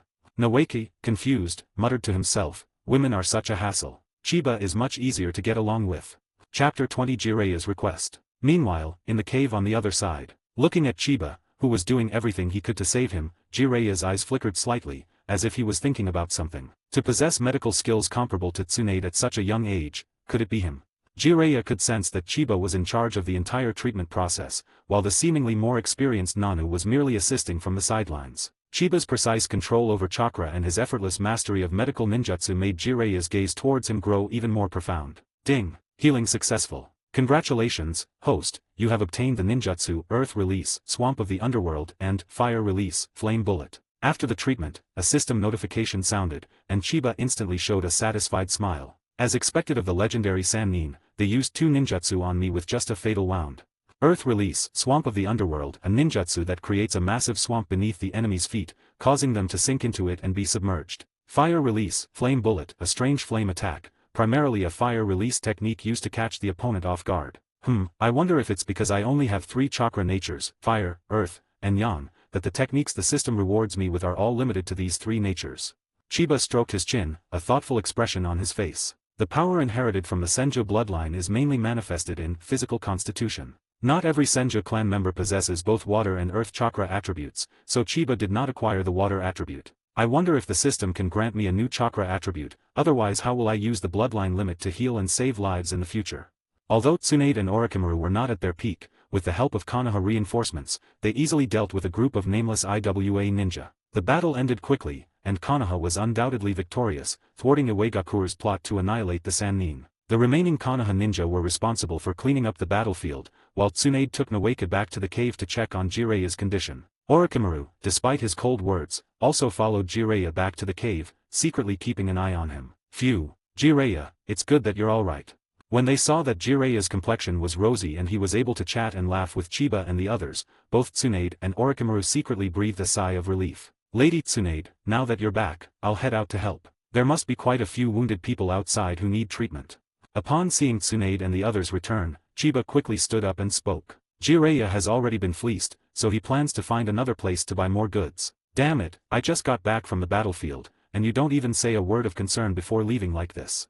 Upon hearing Chiba's words, Tsunade was so angry that she clenched her fists tightly again. I'll go with you, Chiba. At that moment, Nono also stood up and said softly, bang. A loud bang rang out, and Rope Tree turned his head in a daze, only to see his older sister withdrawing her fist with a gloomy expression, and a hole 3 or 4 meters wide had appeared on the once smooth mountain wall. Gudu. What's wrong with my sister lately? Why does she get so angry all the time? Is she going through menopause? Rope Tree swallowed hard, thinking to himself. No wonder he didn't want to stay with me, turns out he's bewitched by this little vixen. Tsunade's blonde hair fluttered, her cold gaze shifting between Chiba and Nono, radiating a low-pressure aura from within. Where did I offend Lady Tsunade? Sensing Tsunade's murderous intent directed at him, Chiba trembled. Don't rush off, Chiba. Just as the atmosphere was becoming increasingly awkward, Jiraiya, who had been leaning against the rock, managed to sit up. Chiba, you haven't become an apprentice yet, right? Jiraiya slowly walked to Chiba's side, smiling as he extended a hand to Chiba. So, how about it? Do you want to be my Jiraiya's apprentice? Ah. Chiba was taken aback, feeling that the scene before him seemed somewhat familiar. Jiraiya, what are you doing here causing trouble? Tsunade said irritably, Chiba is a medical ninja. Even if he wants to become an apprentice, he should learn medical ninjutsu from me. What kind of nonsense is it to learn from you? It's neither fish nor fowl. There was no way around it. Despite her anger, Tsunade still had to consider Chiba's future, and Chiba following her was the best choice. Hee. At this moment, Orochimaru laughed and said slowly, speaking of which, I once mentioned that I wanted to take Chiba-kun as my disciple, but unfortunately he refused. Hey, Chiba, you're something else. Noeke teased with a grin. To have all three of them fighting over you, you truly are worthy of being my brother, Noeke. Page 19. He actually. Nono looked at Chiba with surprise, her beautiful eyes sparkling. Regardless of strength or status, the three legendary Sannin were all top-tier figures in Konoha, yet this young man before them was able to gain the approval of all three. Many people dream of becoming disciples of the Sannin and direct descendants of the Hokage, but he directly refused. Nono admitted that she was becoming more and more curious about Chiba. This. Chiba was somewhat bewildered to suddenly become the center of attention. He didn't know why Jiraiya suddenly took a liking to him, and Tsunade and Orochimaru also joined in the fun. Chiba was thinking that he could write a novel himself, and he would call it Naruto. At the beginning, the three legendary ninjas of Konoha were eager to take me as their disciple. I'm sorry, Jiraiya-sama, I don't have any plans to become an apprentice at the moment. Faced with Jiraiya's hand hovering in the air, Chiba could only refuse with an apologetic expression. He actually quite liked Jiraiya, or rather, very few Naruto fans would dislike Jiraiya, this great hero. However, Chiba already possesses a system, so becoming an apprentice might not bring any substantial benefits. On the contrary, it would increase the risk of the system being exposed. Well, no need to apologize. I was too abrupt, ha ha ha. Jiraiya waved his hand, then put it behind his head and laughed heartily. Tsunade glanced at Chiba, snorted coldly, and didn't say anything more, intending to communicate with Chiba privately. In that case, Chiba, there is one more thing I need to ask of you.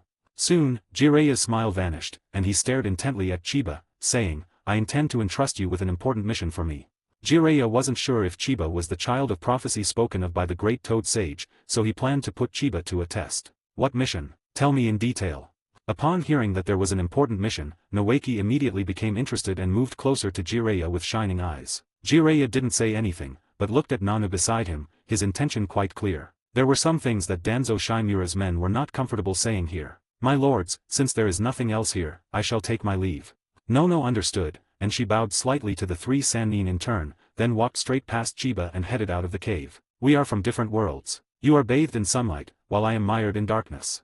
Nana did not turn back. Sigh. Watching Nono's departing figure, Chiba felt a pang of sadness. That white-stockinged mature woman, she really was. Snapped. Seeing Chiba's dejected state, Tsunade finally lost her temper and slapped him on the head. 3. Faced with Tsunade's monstrous attack, Chiba simply lay down on the ground without uttering a sound, displaying true tough guy style. Young people are so healthy, they can fall asleep as soon as their heads hit the pillow. Jiraiya, Orochimaru. Suddenly, the two recalled some unpleasant childhood memories, and silently retreated, putting distance between themselves and Tsunade. Hey sis, why are you hitting my brother?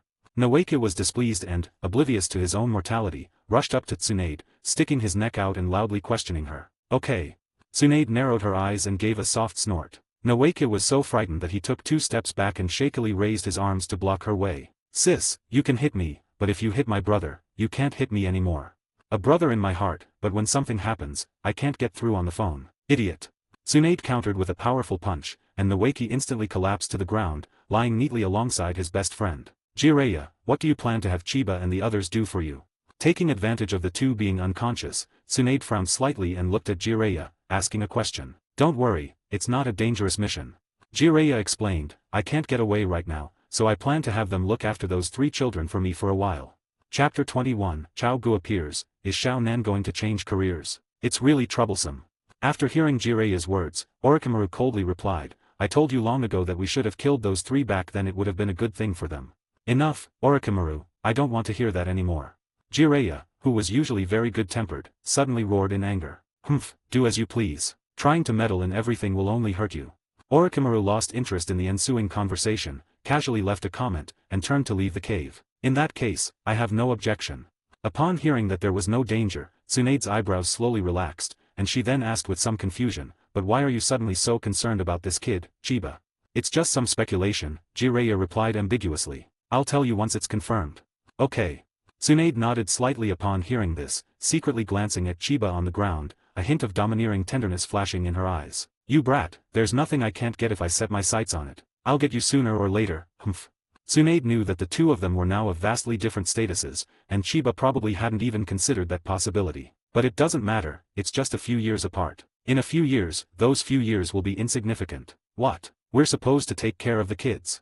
Noeki and Chiba, being possessors of the Senju bloodline, soon regained consciousness. Upon hearing the details of the mission, Noeki jumped 3 feet high in anger. This wouldn't even qualify as a D-rank mission in Konoha. How can this be called an important mission?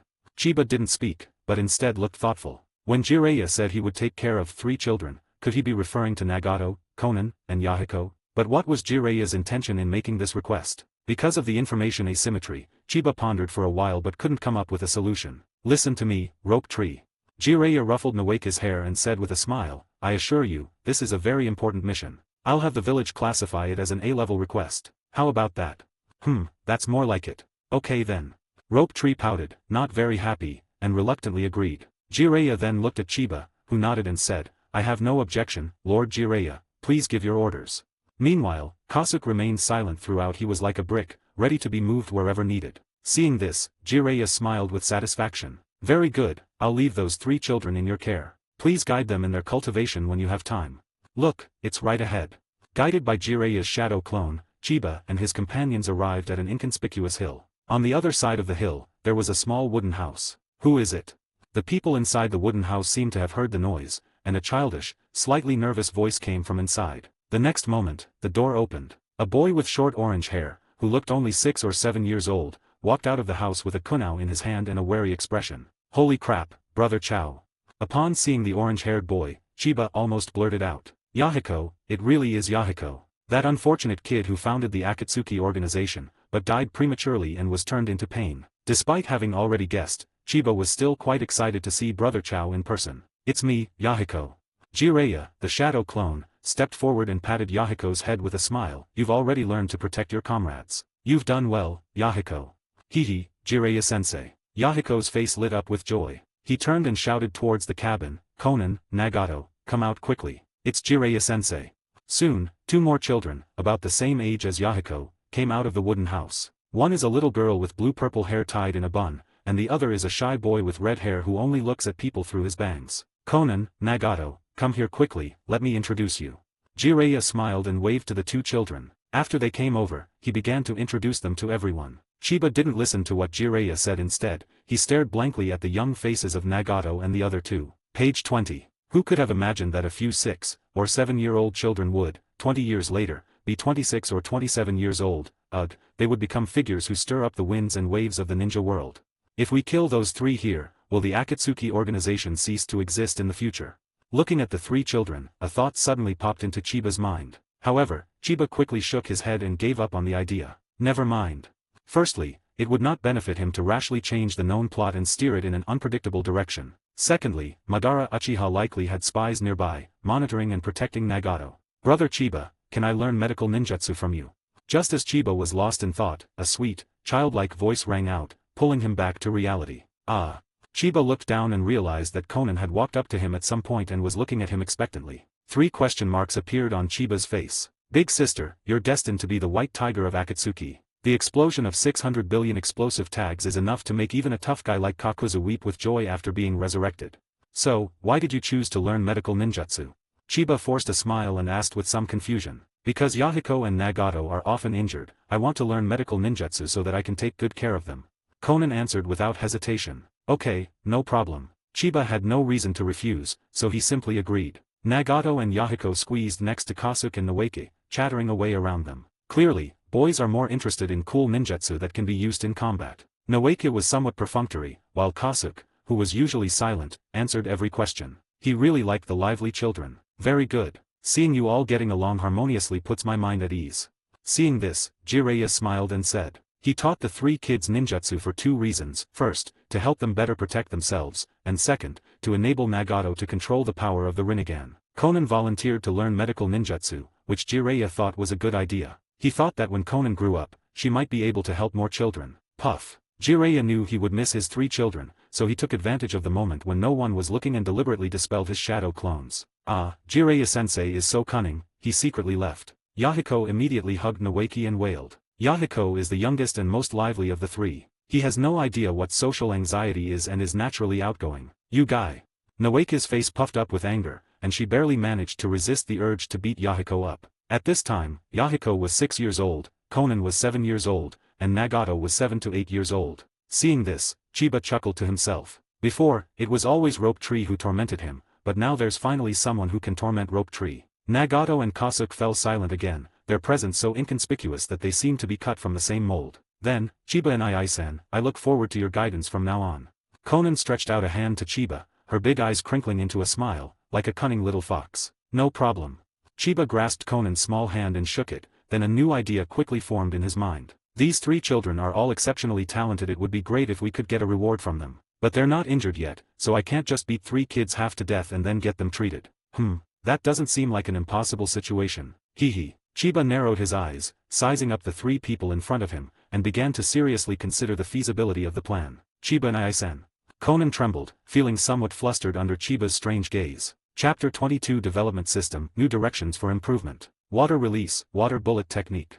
Water Escape. A week passed in the blink of an eye, and the 3 little ones, under Kasuke's guidance, began to practice water release ninjutsu with great enthusiasm. Chiba pricked up his ears and eavesdropped, feeling like a eunuch going to a brothel, tears welling up before he could speak. He had clearly mastered many principles of water release techniques, but he lacked water release chakra, which was a waste of his perfect chakra control. Chiba isn't a monster, so naturally he wouldn't actually beat the 3 little guys half to death for the sake of a reward. Sigh. Ouch, Yahiko, you've gotten water all over my face.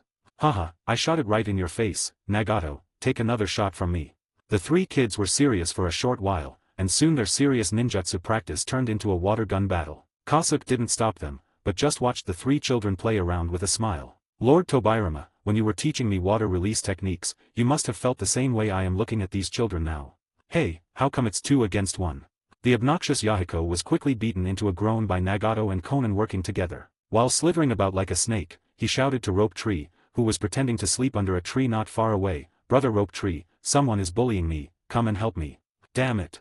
Rope Tree didn't even open his eyes, lazily refusing. He's a grown-up, how could he possibly participate in such childish games? Rope Tree, you scumbag. Seeing that Noeki didn't move, Yahiko said with a look of grief and indignation, I gave you my first time, and this is how you treat me. You son of a bitch, you call it the first time you've been hung up in a tree and beaten. Rope Tree jumped up from under the tree in anger. Holy crap, holy crap.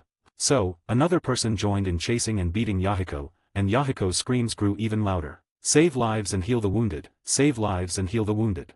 Seeing that Kasuke was no longer teaching, Chiba once again began to rack his brains, thinking about how to fleece the 3 high-quality leaks. After a while, Chiba's eyes suddenly lit up. He realized that he seemed to have fallen into a misunderstanding. Psychological trauma, isn't that also a kind of injury? So many people die because of mental health issues. Doesn't healing others from their psychological trauma count as saving lives? Why doesn't that count? All 3 members of Nagato were war orphans and must have suffered from PTSD, which is a severe mental disorder caused by experiencing or witnessing threats involving their own or others' death. Chiba felt he needed to give it a try. If treating others' psychological trauma could also earn rewards, then he would have another way to source goods. After dinner, the 3 little ones were asked to line up and sit in front of Chiba. Brother Chiba, why did you call us here? Xiao Nen asked, somewhat confused. Noeki and Kasuke also came over curiously, wanting to see what Chiba was up to. Is such that.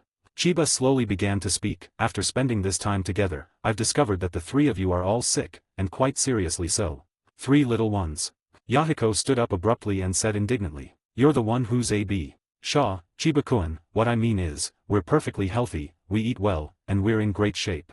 Halfway through his sentence, Yahiko suddenly realized his mistake and quickly finished the sentence with an embarrassed laugh. Chiba wasn't angry. He smiled and nodded, saying, yes, your bodies are indeed very healthy, but inside your healthy bodies lies a heart riddled with holes. Don't rush to refuse, and don't feel ashamed. It's not your fault that you have psychological problems. The fault lies with the war and those ambitious people. Chiba's voice was calm and gentle, making the three little ones feel as if they were bathed in a spring breeze. Alright, let me help you smooth things over. In his previous life, Chiba studied a lot of psychology in order to obtain another psychological counselor certificate. It was quite easy to guide the three little ones to let down their guard and face their psychological problems. Now, Chiba finally understands how true the saying "knowledge is power" is. In fact, there are quite a few people in the ninja world who suffer from PTSD. How could children who had just graduated from elementary school be sent to the battlefield and witness the death of their relatives, friends, and comrades not develop psychological problems? If someone then tries to persuade him with a few words, wouldn't it be a natural progression for him to turn evil? Especially someone like Nagato, who never even finished elementary school, can be easily fooled by anyone, good or bad, with just a few words of verbal persuasion. Therefore, only by facing these problems head-on can we establish the correct core beliefs. There are many treatment options for PTSD. For her first treatment, Chiba chose the most commonly used cognitive behavioral therapy. Page 21. Ding. Treatment successful. Congratulations, host, you have obtained. Just as Chiba was still babbling on, and the three little ones were nodding in agreement, the system notification suddenly sounded, leaving Chiba completely stunned. Psychotherapy is a long-term process, and Chiba is prepared for a protracted battle. This is nothing. How could it possibly be a successful treatment already? Chiba quickly clicked on the system notification. After carefully reviewing the details, Chiba realized that the person who had given him the reward was not the three little ones, but Marahashi Kasuke. Chiba turned around in a flash of realization and saw Kasuke leaning against the corner of the wall, listening intently. He was already in tears. Saving Noeke during the last battle actually helped Kasuke resolve his inner conflict. Now, after Chiba's guidance, Kasuke has finally chosen to let go and reconcile with his past self. It seems that in the system's view, treating others' psychological trauma is considered a form of saving lives and healing the wounded, and this method really works.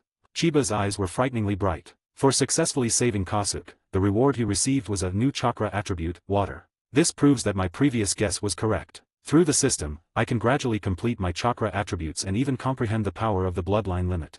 In Chiba's opinion, this reward was even more generous than the reward he received for saving Jiraiya. Does this mean that because psychotherapy requires a long period of time, the corresponding rewards will be of higher quality? Chiba had a vague idea in his mind, and his gaze toward Nagato and the others became even more ardent. These three little guys will all become big names in Naruto in the future. If he can heal their psychological trauma, what a generous reward he will receive. Is it Yahiko's wind attribute? Konan's paper dance? Or perhaps, Nagato's Rinnegan? Chapter 23 Nagato goes berserk, battlefield upheaval. There shouldn't be any Zetsu around here.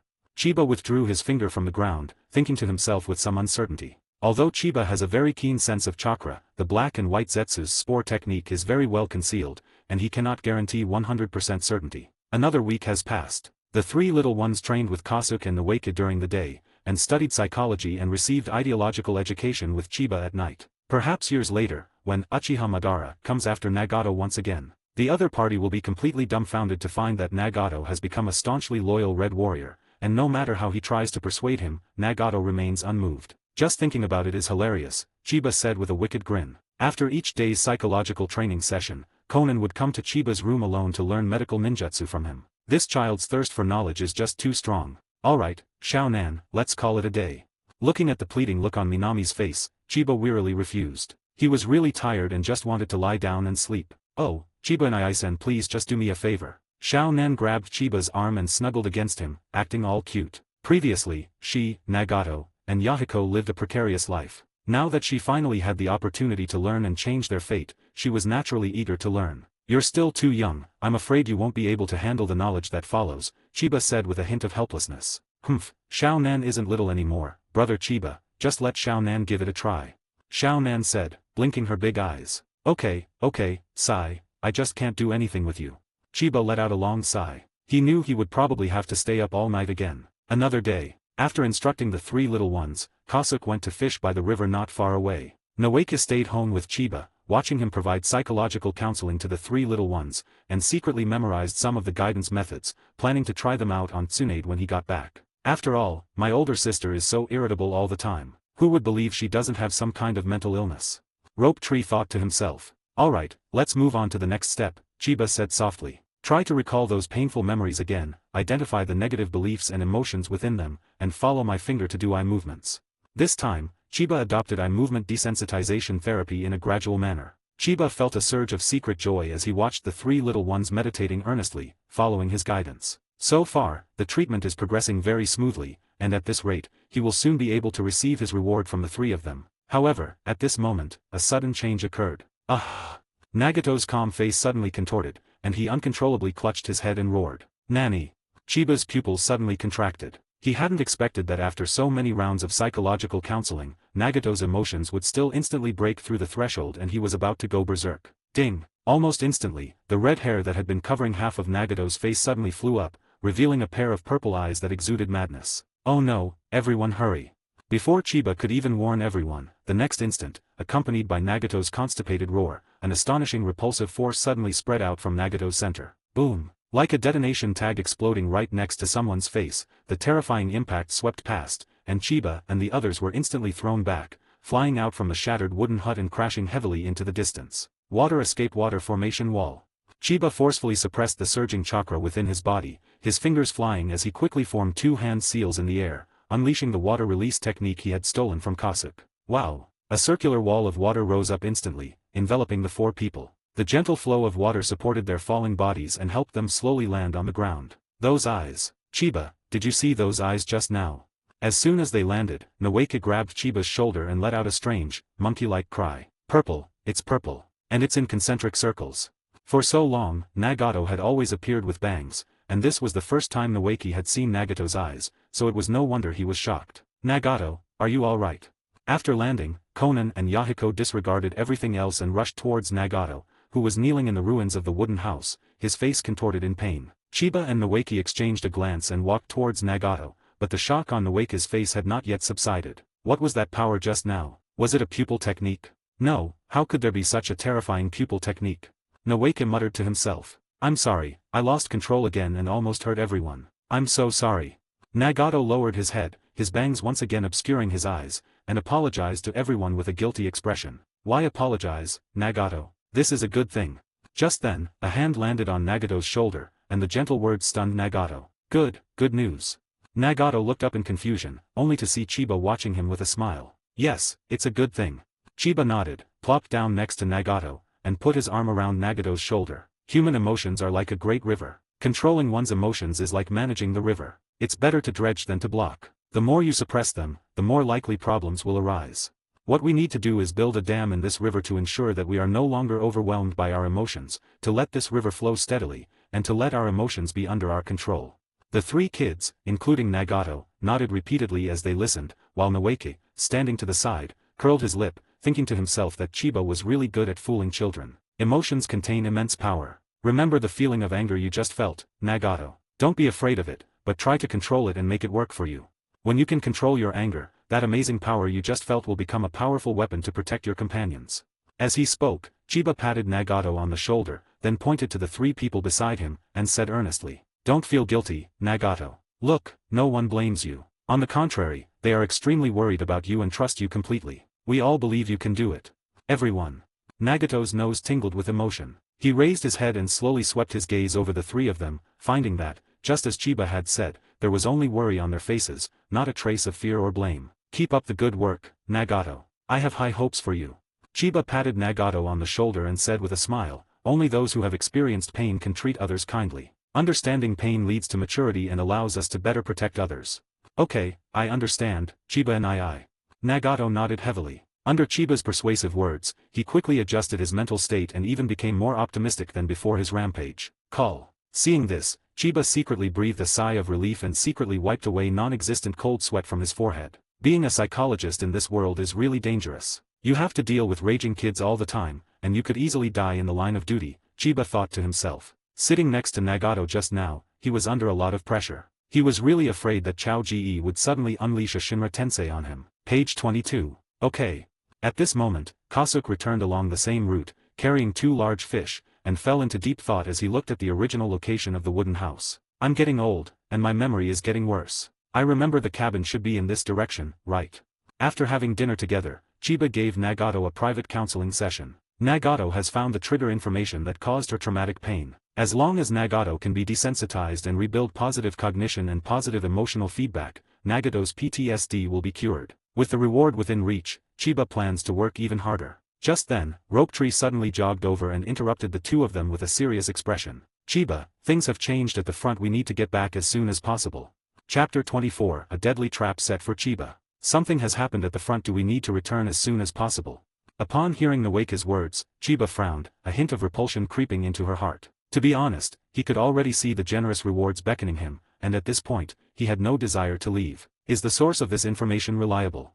At this moment, Kasuke walked over after hearing this. Of course, the communications guy just told me this. Rope Tree nodded in response. The communication ape is a very special type of spirit beast in Flower Fruit Mountain, specializing in transmitting information over long distances. Those who can contract with the communication ape are all from powerful clans, and those who can use spells to transmit messages to Flower Fruit Mountain must be from Konoha. Chiba, Kasuke-senpai, let's set off immediately. Since we've managed to contact the communications officer, it must be a very urgent situation.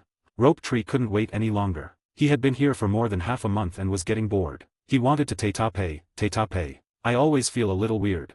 Chiba frowned and said, our team's current status at the branch should be, currently carrying out an A-level mission, right? Even if there's something going on at the front, why would they specifically call the three of us back? Oh, you're overthinking it, Chiba. This summons is definitely not just for the three of us, but for all Konoha teams stationed outside. Noeka put his arm around Chiba's shoulder and laughed. Besides, what problems could there be with messages coming from our own communications unit? What you said makes sense. Maybe I'm overthinking it. After a moment of contemplation, Chiba nodded. Since Shimura Danzo isn't here, surely no one in Konoha would dare to harm their own people. After much deliberation, Chiba was still somewhat uneasy, so he frowned and looked at Noeka. Noeka, why don't you relay this matter to Lady Tsunade and the others remotely, and let's ask for their opinions before we proceed. It is good. Noeka scratched his head and did as he was told, but the three of them waited for a long time without receiving a reply from Tsunade and the others. With no other option, the three of them headed to the battlefield first. Unless there were special circumstances, disobeying orders would be considered as being a rogue ninja. Chiba-kun, Noeka-kun, and Kasuke-san, you guys have to be careful. Upon learning that the three were returning to the battlefield, the three little ones looked reluctant and worried. Don't worry, we'll be back soon. After saying goodbye to the three children, the three packed up quickly and set off on their way back to the front lines. The words are divided into two parts. Not long ago, in the southern part of the Land of Rain, a small battlefield was set up between Uegakure and Konoha. Hundreds of Konoha ninja gripped their weapons tightly, ready for battle, staring at the front with the tension palpable. From the neatly arranged Uegakure army ahead, only one person stepped forward and slowly approached them. More precisely, he was a small old man who was only 1.3 meters tall and had white hair and beard. In front of a group of burly Konoha ninjas, he looked like a ridiculous toy. But this old man, who was about the height of a child, walked calmly toward them, and hundreds of Konoha ninjas didn't dare to breathe loudly. This is because he is the current Tsuchikage of Uegakure Noki of the two scales, the only being in the world with the power of Kekki Toda. In the face of a powerful being like him, who possesses the ability to fly and the means to launch large-scale attacks, numbers have become meaningless. My patience is limited, I'll say it one last time. Oniki raised his hand and conjured a small, transparent cube, saying casually, hand over the culprit who murdered my nephew, and I might spare your lives.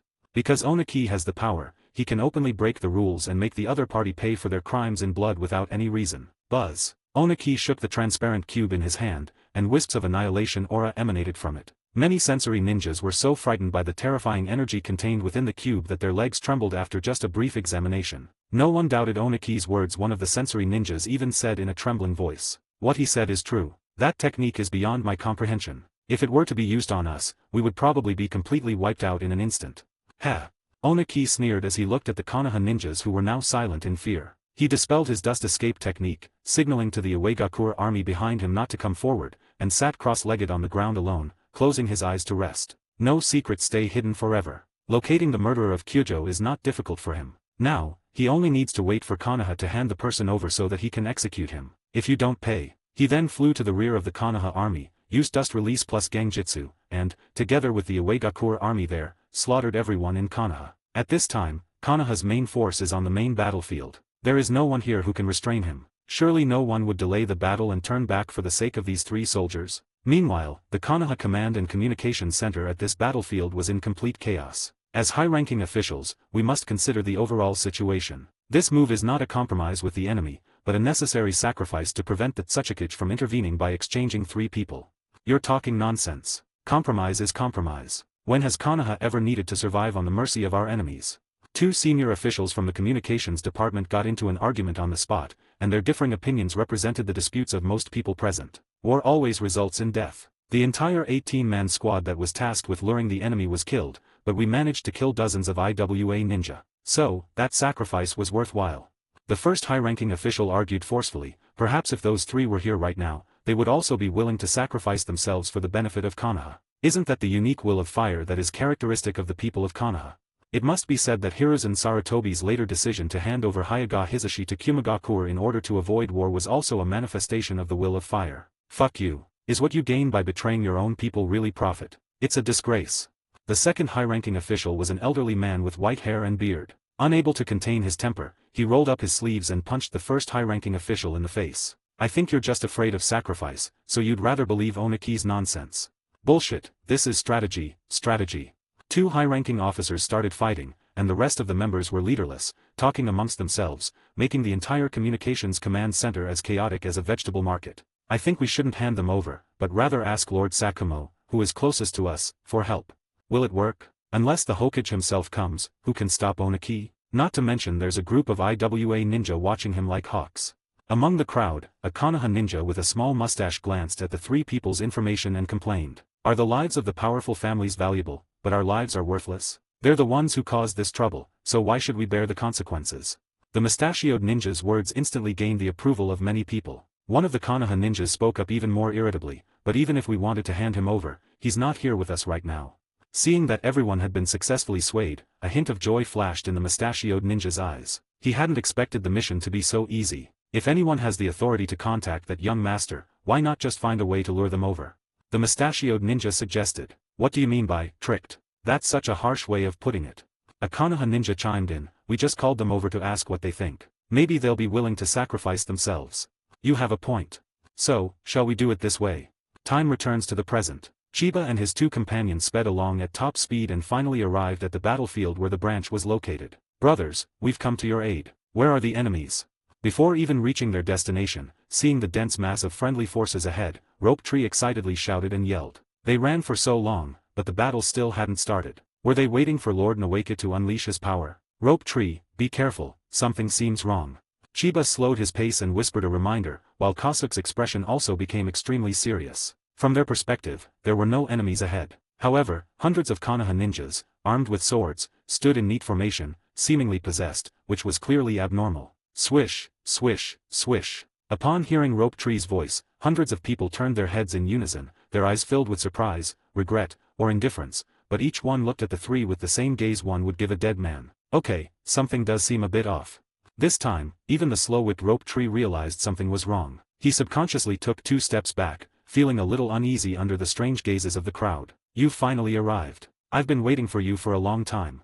Page 23. A hoarse voice rang out from the center of the battlefield. The orderly Konoha army seemed to be slowly parted by an invisible hand, revealing the tiny figure sitting cross-legged on the ground. Boom. The moment Chiba saw the other person's face clearly, he was struck dumb, and Nanu's words echoed in his mind once again. His name is Kyojo, the nephew of the third Tsuchikage. Given the current Tsuchikage's vengeful nature, if he finds out that you killed Kyojo, this is a trap, a setup. Chiba said with a bitter expression, we've been betrayed by our own people, and we've stepped into a hellish situation specifically set up for the three of us. Chapter 25 The Oppression of Shadows. There's no way to turn the tide. What? How could this happen? After hearing Chiba's words, Nawaka's face turned as pale as paper. You all. Rope Tree stared ahead with bloodshot eyes, but no one responded to his gaze. One Konoha ninja after another turned their eyes away. Although they did not expect that the higher-ups would actually compromise with the enemy, after this happened, their original fighting spirit to fight to the death was greatly diminished, and they silently accepted this fact. Oh, so that's how it is. Kasuke sighed heavily. He silently took 2 steps forward, his not-so-tall figure blocking Nawaki and Chiba's path. What a touching scene.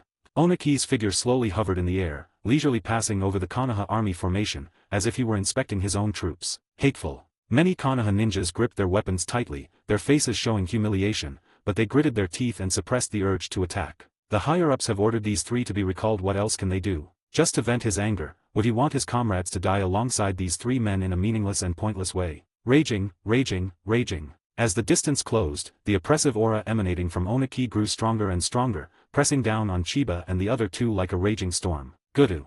Chiba swallowed hard, feeling as if his heart was being squeezed by a giant hand, making it difficult to even breathe. Is this what a Kaga-level powerhouse is like? This tangible pressure is so overwhelming that it leaves no room for resistance. With Chiba's current strength, let alone fighting a Kaga-level opponent, even trying to escape from them is a pipe dream. So, is this a dead end? Chiba murmured, realizing the vast difference in strength. He couldn't see any way to break the deadlock. So it was the three of you who killed Kyujo. Soon, Oniki appeared in front of the three of them, looking down at them. TSK, 2 children and a disabled person, how am I supposed to get involved? Oniki stroked his beard, looking somewhat troubled. How about this? I'll only use one move. If you survive, I'll let you go. What do you say? Idiot, do you think you're funny? Chiba cursed inwardly. Pft ha ha ha. Seeing that Chiba and the other two remained silent, Oniki chuckled and waved his hand, saying, why are you being so serious? I was just joking with you. As the leader of this village, I would never personally bully you juniors. It would damage my reputation if word got out. After saying that, Oniki pondered for a moment and said, how about this, a life for a life? You choose one of you to pay for my nephew's life, and I will let bygones be bygones. Isn't that fair? Only one person is needed. Noeke turned around and glanced at Chiba and Kasuke, then resolutely stepped forward and shouted at Oniki. I killed your nephew. I'll take responsibility for my actions. Just kill me. The three of them ended up in this situation because of that idiot who doesn't use his brain. If he could exchange his own life for Chiba and Kasuke's survival, Noeke would feel it was a huge win. Let me do it. You're still young, live well. Kasuke shielded Noeke behind him and stood in front of the two of them once again. Chiba closed his eyes and said with some pain, Noeke, Kasuke-senpai, you two should stop arguing. Watching the interaction between the three, Oniki raised his arm, pretending to wipe away tears, and said insincerely, it's truly touching. I'm almost moved to tears by your sincere affection. He simply. Chiba suddenly opened his eyes, pointed at Oniki and shouted angrily, he was just playing us. He never intended to let us go from the beginning. Noeke gave a bitter smile. I know, Chiba, I know, but what if he? There's no chance of anything going on, Chiba and Oniki said at the same time. To maintain this courage under the pressure of the shadow of the village, I must give you a second look. At this moment, the smile on Oniki's face had disappeared, and the wrinkles on his old face were piled up, making him look as ferocious as a demon crawling out of hell. You guessed right, I was indeed playing a trick on you. As a reward, I'll send you on your way ahead of time. Oniki's gaze swept over the three of them one by one, and he pronounced the verdict in a hoarse voice. All three of you must be buried with my nephew. Meanwhile, in the central part of the Land of Rain, having just left one battlefield, Tsunade used her summoning jutsu to remotely gather intelligence during the break on her way to the next one. Upon seeing two of the messages, Tsunade froze on the spot, her expression instantly changing. Noeke and Chiba are in danger. Jiraiya, we must return to the south immediately. Tsunade looked at her two clueless companions and spoke anxiously. Tsunade, you can't leave. Jiraiya stopped Tsunade, who was about to turn and leave. Under Tsunade's surprised and uncertain gaze, Jiraiya slowly shook his head and said, the next base is very important to Konoha. We can't just turn around and leave like this. Konoha, to hell with it. For the first time in her life, Tsunade swore. She flung Jiraiya away, ripped off her headband, and with a snap, crushed the steel Konoha emblem into a lump with her slender hand. If Chiba and Noeke die, I'll become a rogue ninja. Let whoever wants to protect Konoha protect it, I'm not going to play along. Tsunade slammed her headband to the ground and said angrily. Tsunade, don't be stubborn. We must consider the bigger picture. Seeing the Konoha headband lying quietly on the ground, Jiraiya's expression changed slightly, and he wanted to dissuade him. Just then, Orochimaru, who had been silent all along, walked up to Tsunade and said, Tsunade, I'll go back with you. Tsunade, Orochimaru, you. Jiraiya's expression changed completely upon seeing his two companions standing on the opposite side. Jiraiya, I'm asking you one last time, are you coming back with us or not? Tsunade had lost her patience and asked in a cold voice. You all go ahead, I'll guard the outpost ahead for Konoha.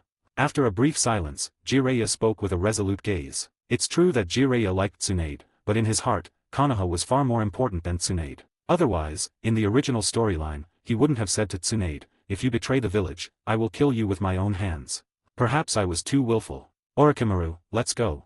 Tsunade gave Jiraiya a deep look, then turned and left with Orochimaru. Jiraiya also quickened his pace, heading towards the base ahead. Everyone is moving forward, and no one is looking back. Let's turn our attention back to the southern battlefield. Dust escaped the art of original realm peeling. Oniki clasped his hands together in mid-air, revealing a small, transparent cube that made Chiba below feel utterly hopeless. Seriously? They're only dealing with the three of us, is it really necessary to use a technique like original realm detachment? Chiba smiled bitterly to himself. This dust release technique was enough to obliterate the bodies of the three of them. Even if he had the trump card of resurrection, he was powerless to turn the tide. Ah, what a pity. Looking at the transparent cube in Oniki's hand, Chiba sighed deeply. With the system at his disposal, he clearly had a bright future ahead of him, but who could have imagined that his life, which had just begun to take off, would come to such an abrupt end. Chapter 26 White Fan Saves the Day, Born Commander. Buzz. With a casual wave of his hand, Oniki sent the small cube gently falling towards the three of them, its power just enough to envelop them. Try to struggle a bit, it will make me feel better, Oniki said with a sinister grin. Page 24. He seemed to be deliberately toying with Chiba and the others. The transparent cube flew at an extremely slow speed, like the sword of Damocles, hovering over their heads and refusing to fall. Get out of the way. Even though they knew that Oniki was trying to toy with them, Chiba and the others still dodged around as fast as they could. Pointless struggle.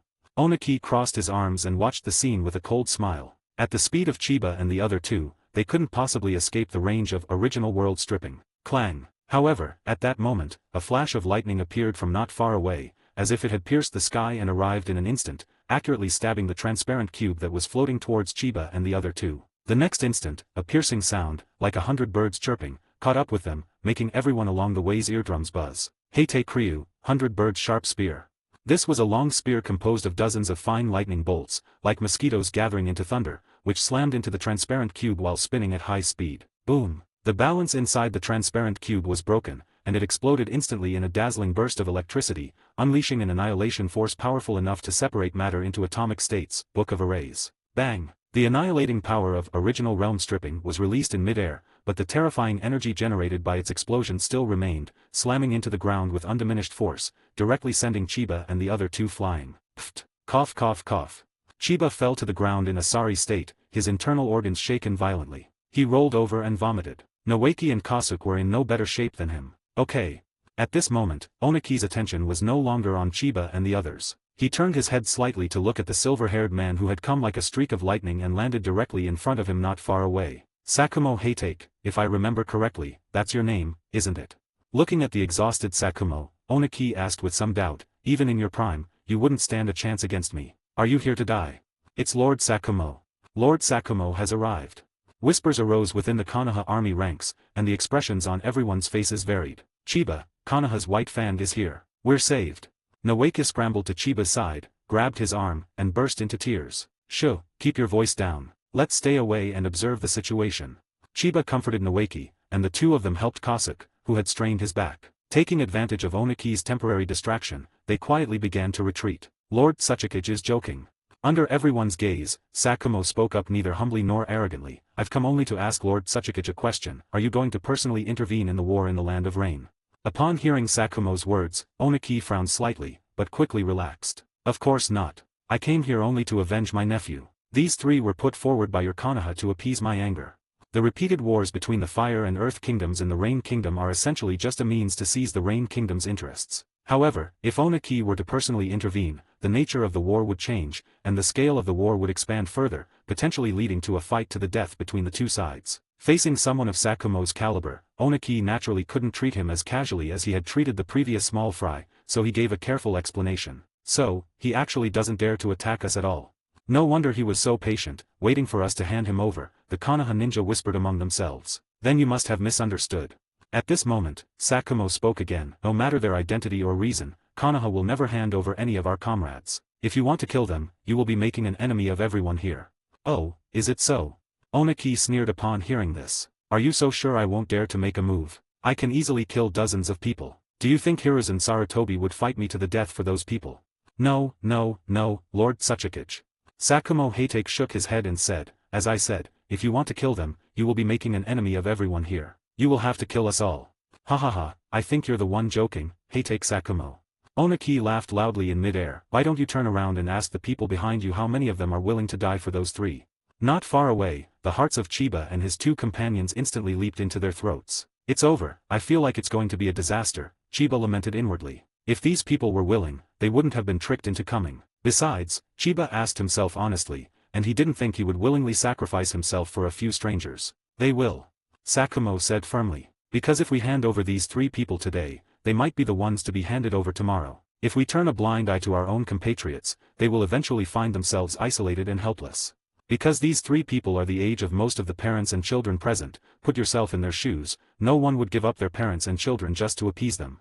Of course, the most important point is, Sakumo drew his short sword white fan from his back and said coldly, "If anyone dares to betray their own people, I will kill them without the Tsuchikage having to lift a finger."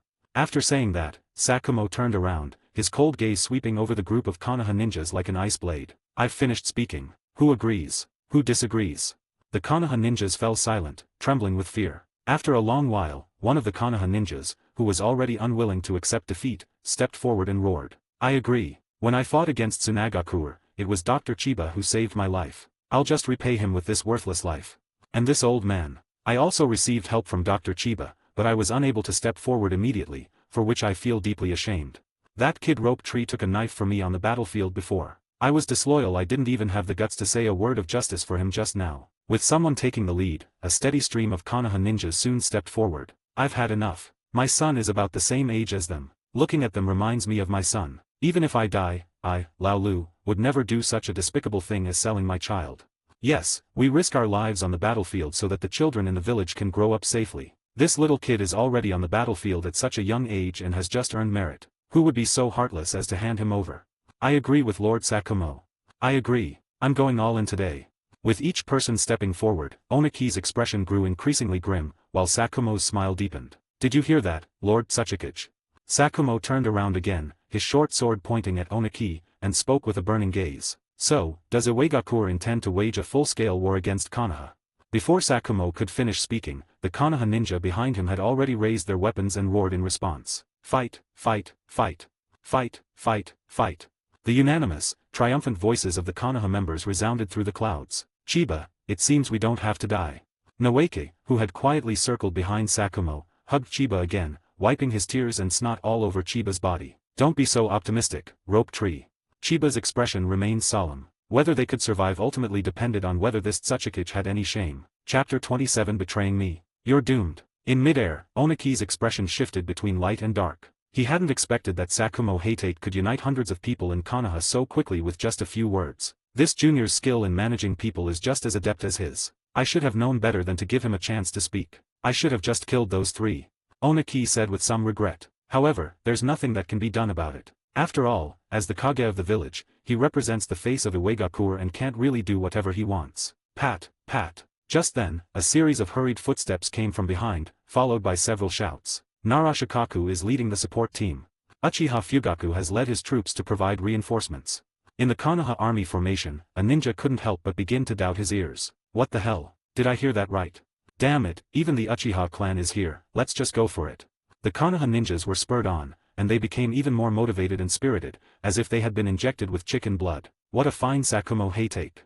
One by one, Konoha squads merged into the battle formation. Oniki gave Sakumo a deep look. He knew that he could no longer lay a hand on those three today. Suddenly, Oniki seemed to have thought of something, and a strange smile appeared on his face. With your strategic brilliance and commanding presence, you are truly a force to be reckoned with. The next Hokage position is undoubtedly yours.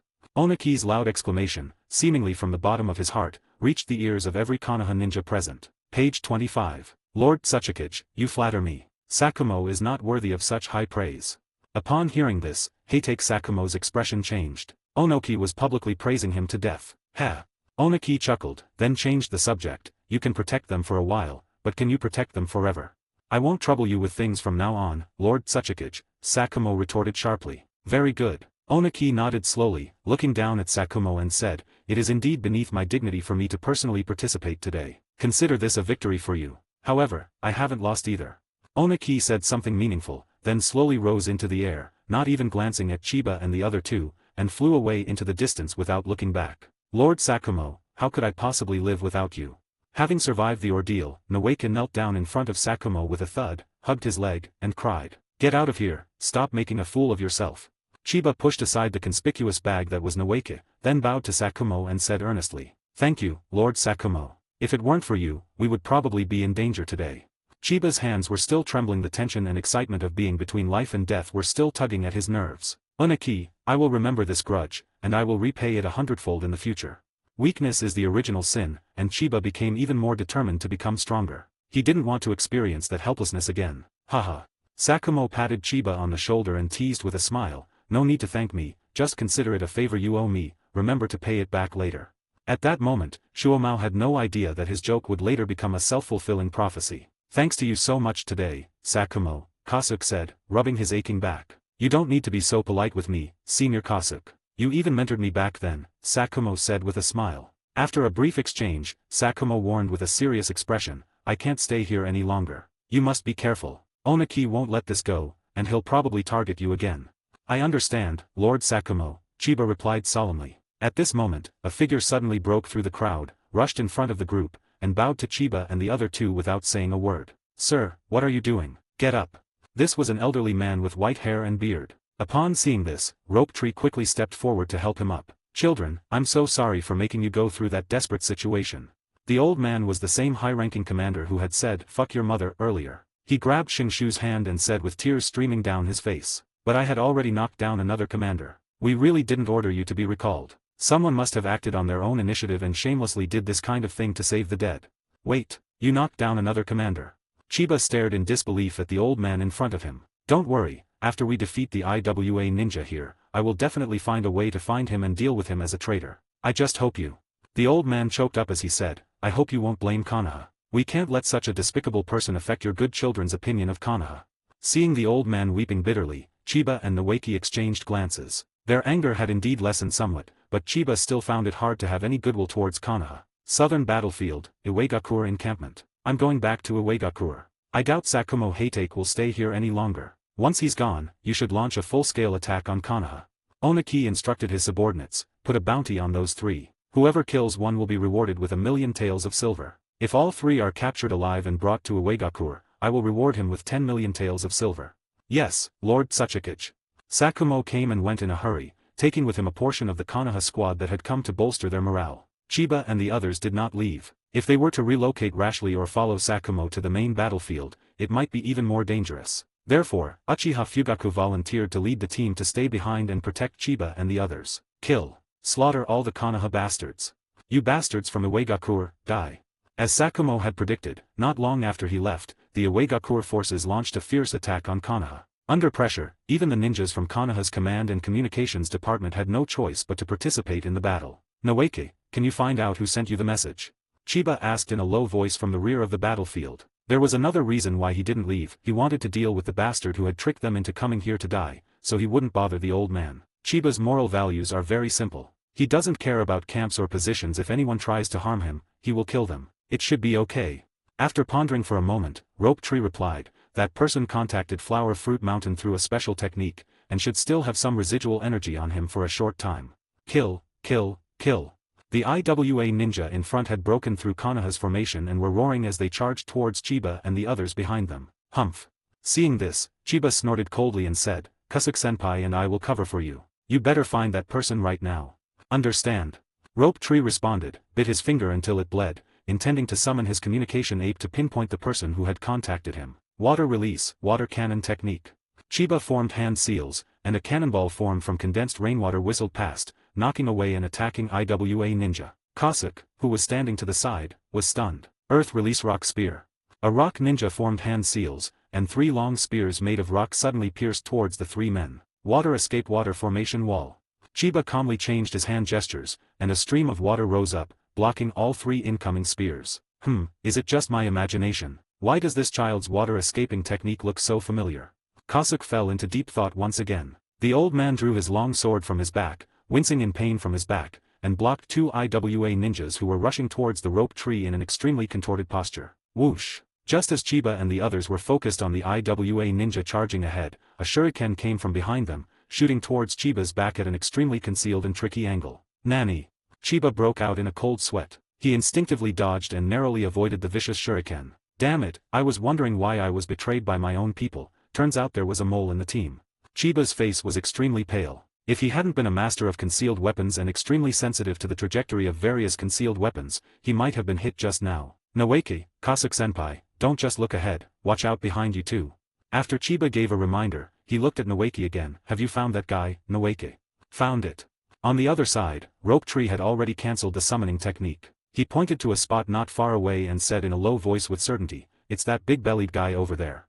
Chiba looked in the direction Noeke was pointing and saw a large, pot-bellied figure fleeing from the rear of the battlefield, causing a lot of trouble for the nearby Konoha ninja. At this distance, that shuriken from earlier, it might have been thrown by this guy.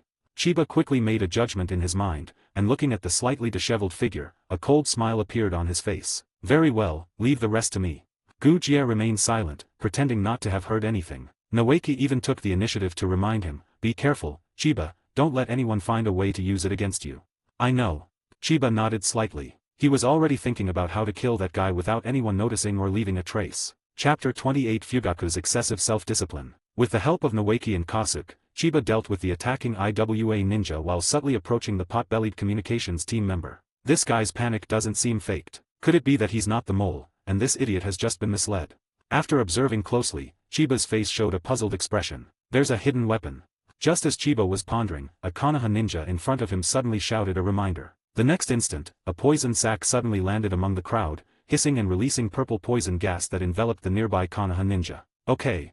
While everyone else was rushing away from the instantly formed poisonous fog, Chiba not only didn't dodge, but even took the initiative to go up and take a deep breath. Hiss, hiss, this smell, is it the poison from Tsunagakure? Chiba chewed the antidote pill while savoring the taste of the poison. To the average person, all poisonous gases may seem similar, but to Chiba, an expert with a deep understanding of toxicology, especially Tsunagakure toxicology, he can distinguish them by just one smell. Just like how girls can identify lipstick shades, boys can name Ultraman. It seems that Tsunagakure is unwilling to accept defeat and wants to use Uegakure to vent their dissatisfaction on Konoha. Chiba's lips curled up slightly. The best way to cover up the traces of a crime is to make them blend completely into the traces at the scene. On a battlefield filled with Tsunagakure poisons, if you use Tsunagakure's methods to poison someone to death, even Conan would be stunned, right? Swish. Hi guys. I made a paid service in Telegram where you will find a great collection of fanfiction audiobooks organized and regularly updated. What you get? An unlimited access to the full audiobook library. New fanfiction audiobooks added regularly. You can play audios directly from Telegram anytime.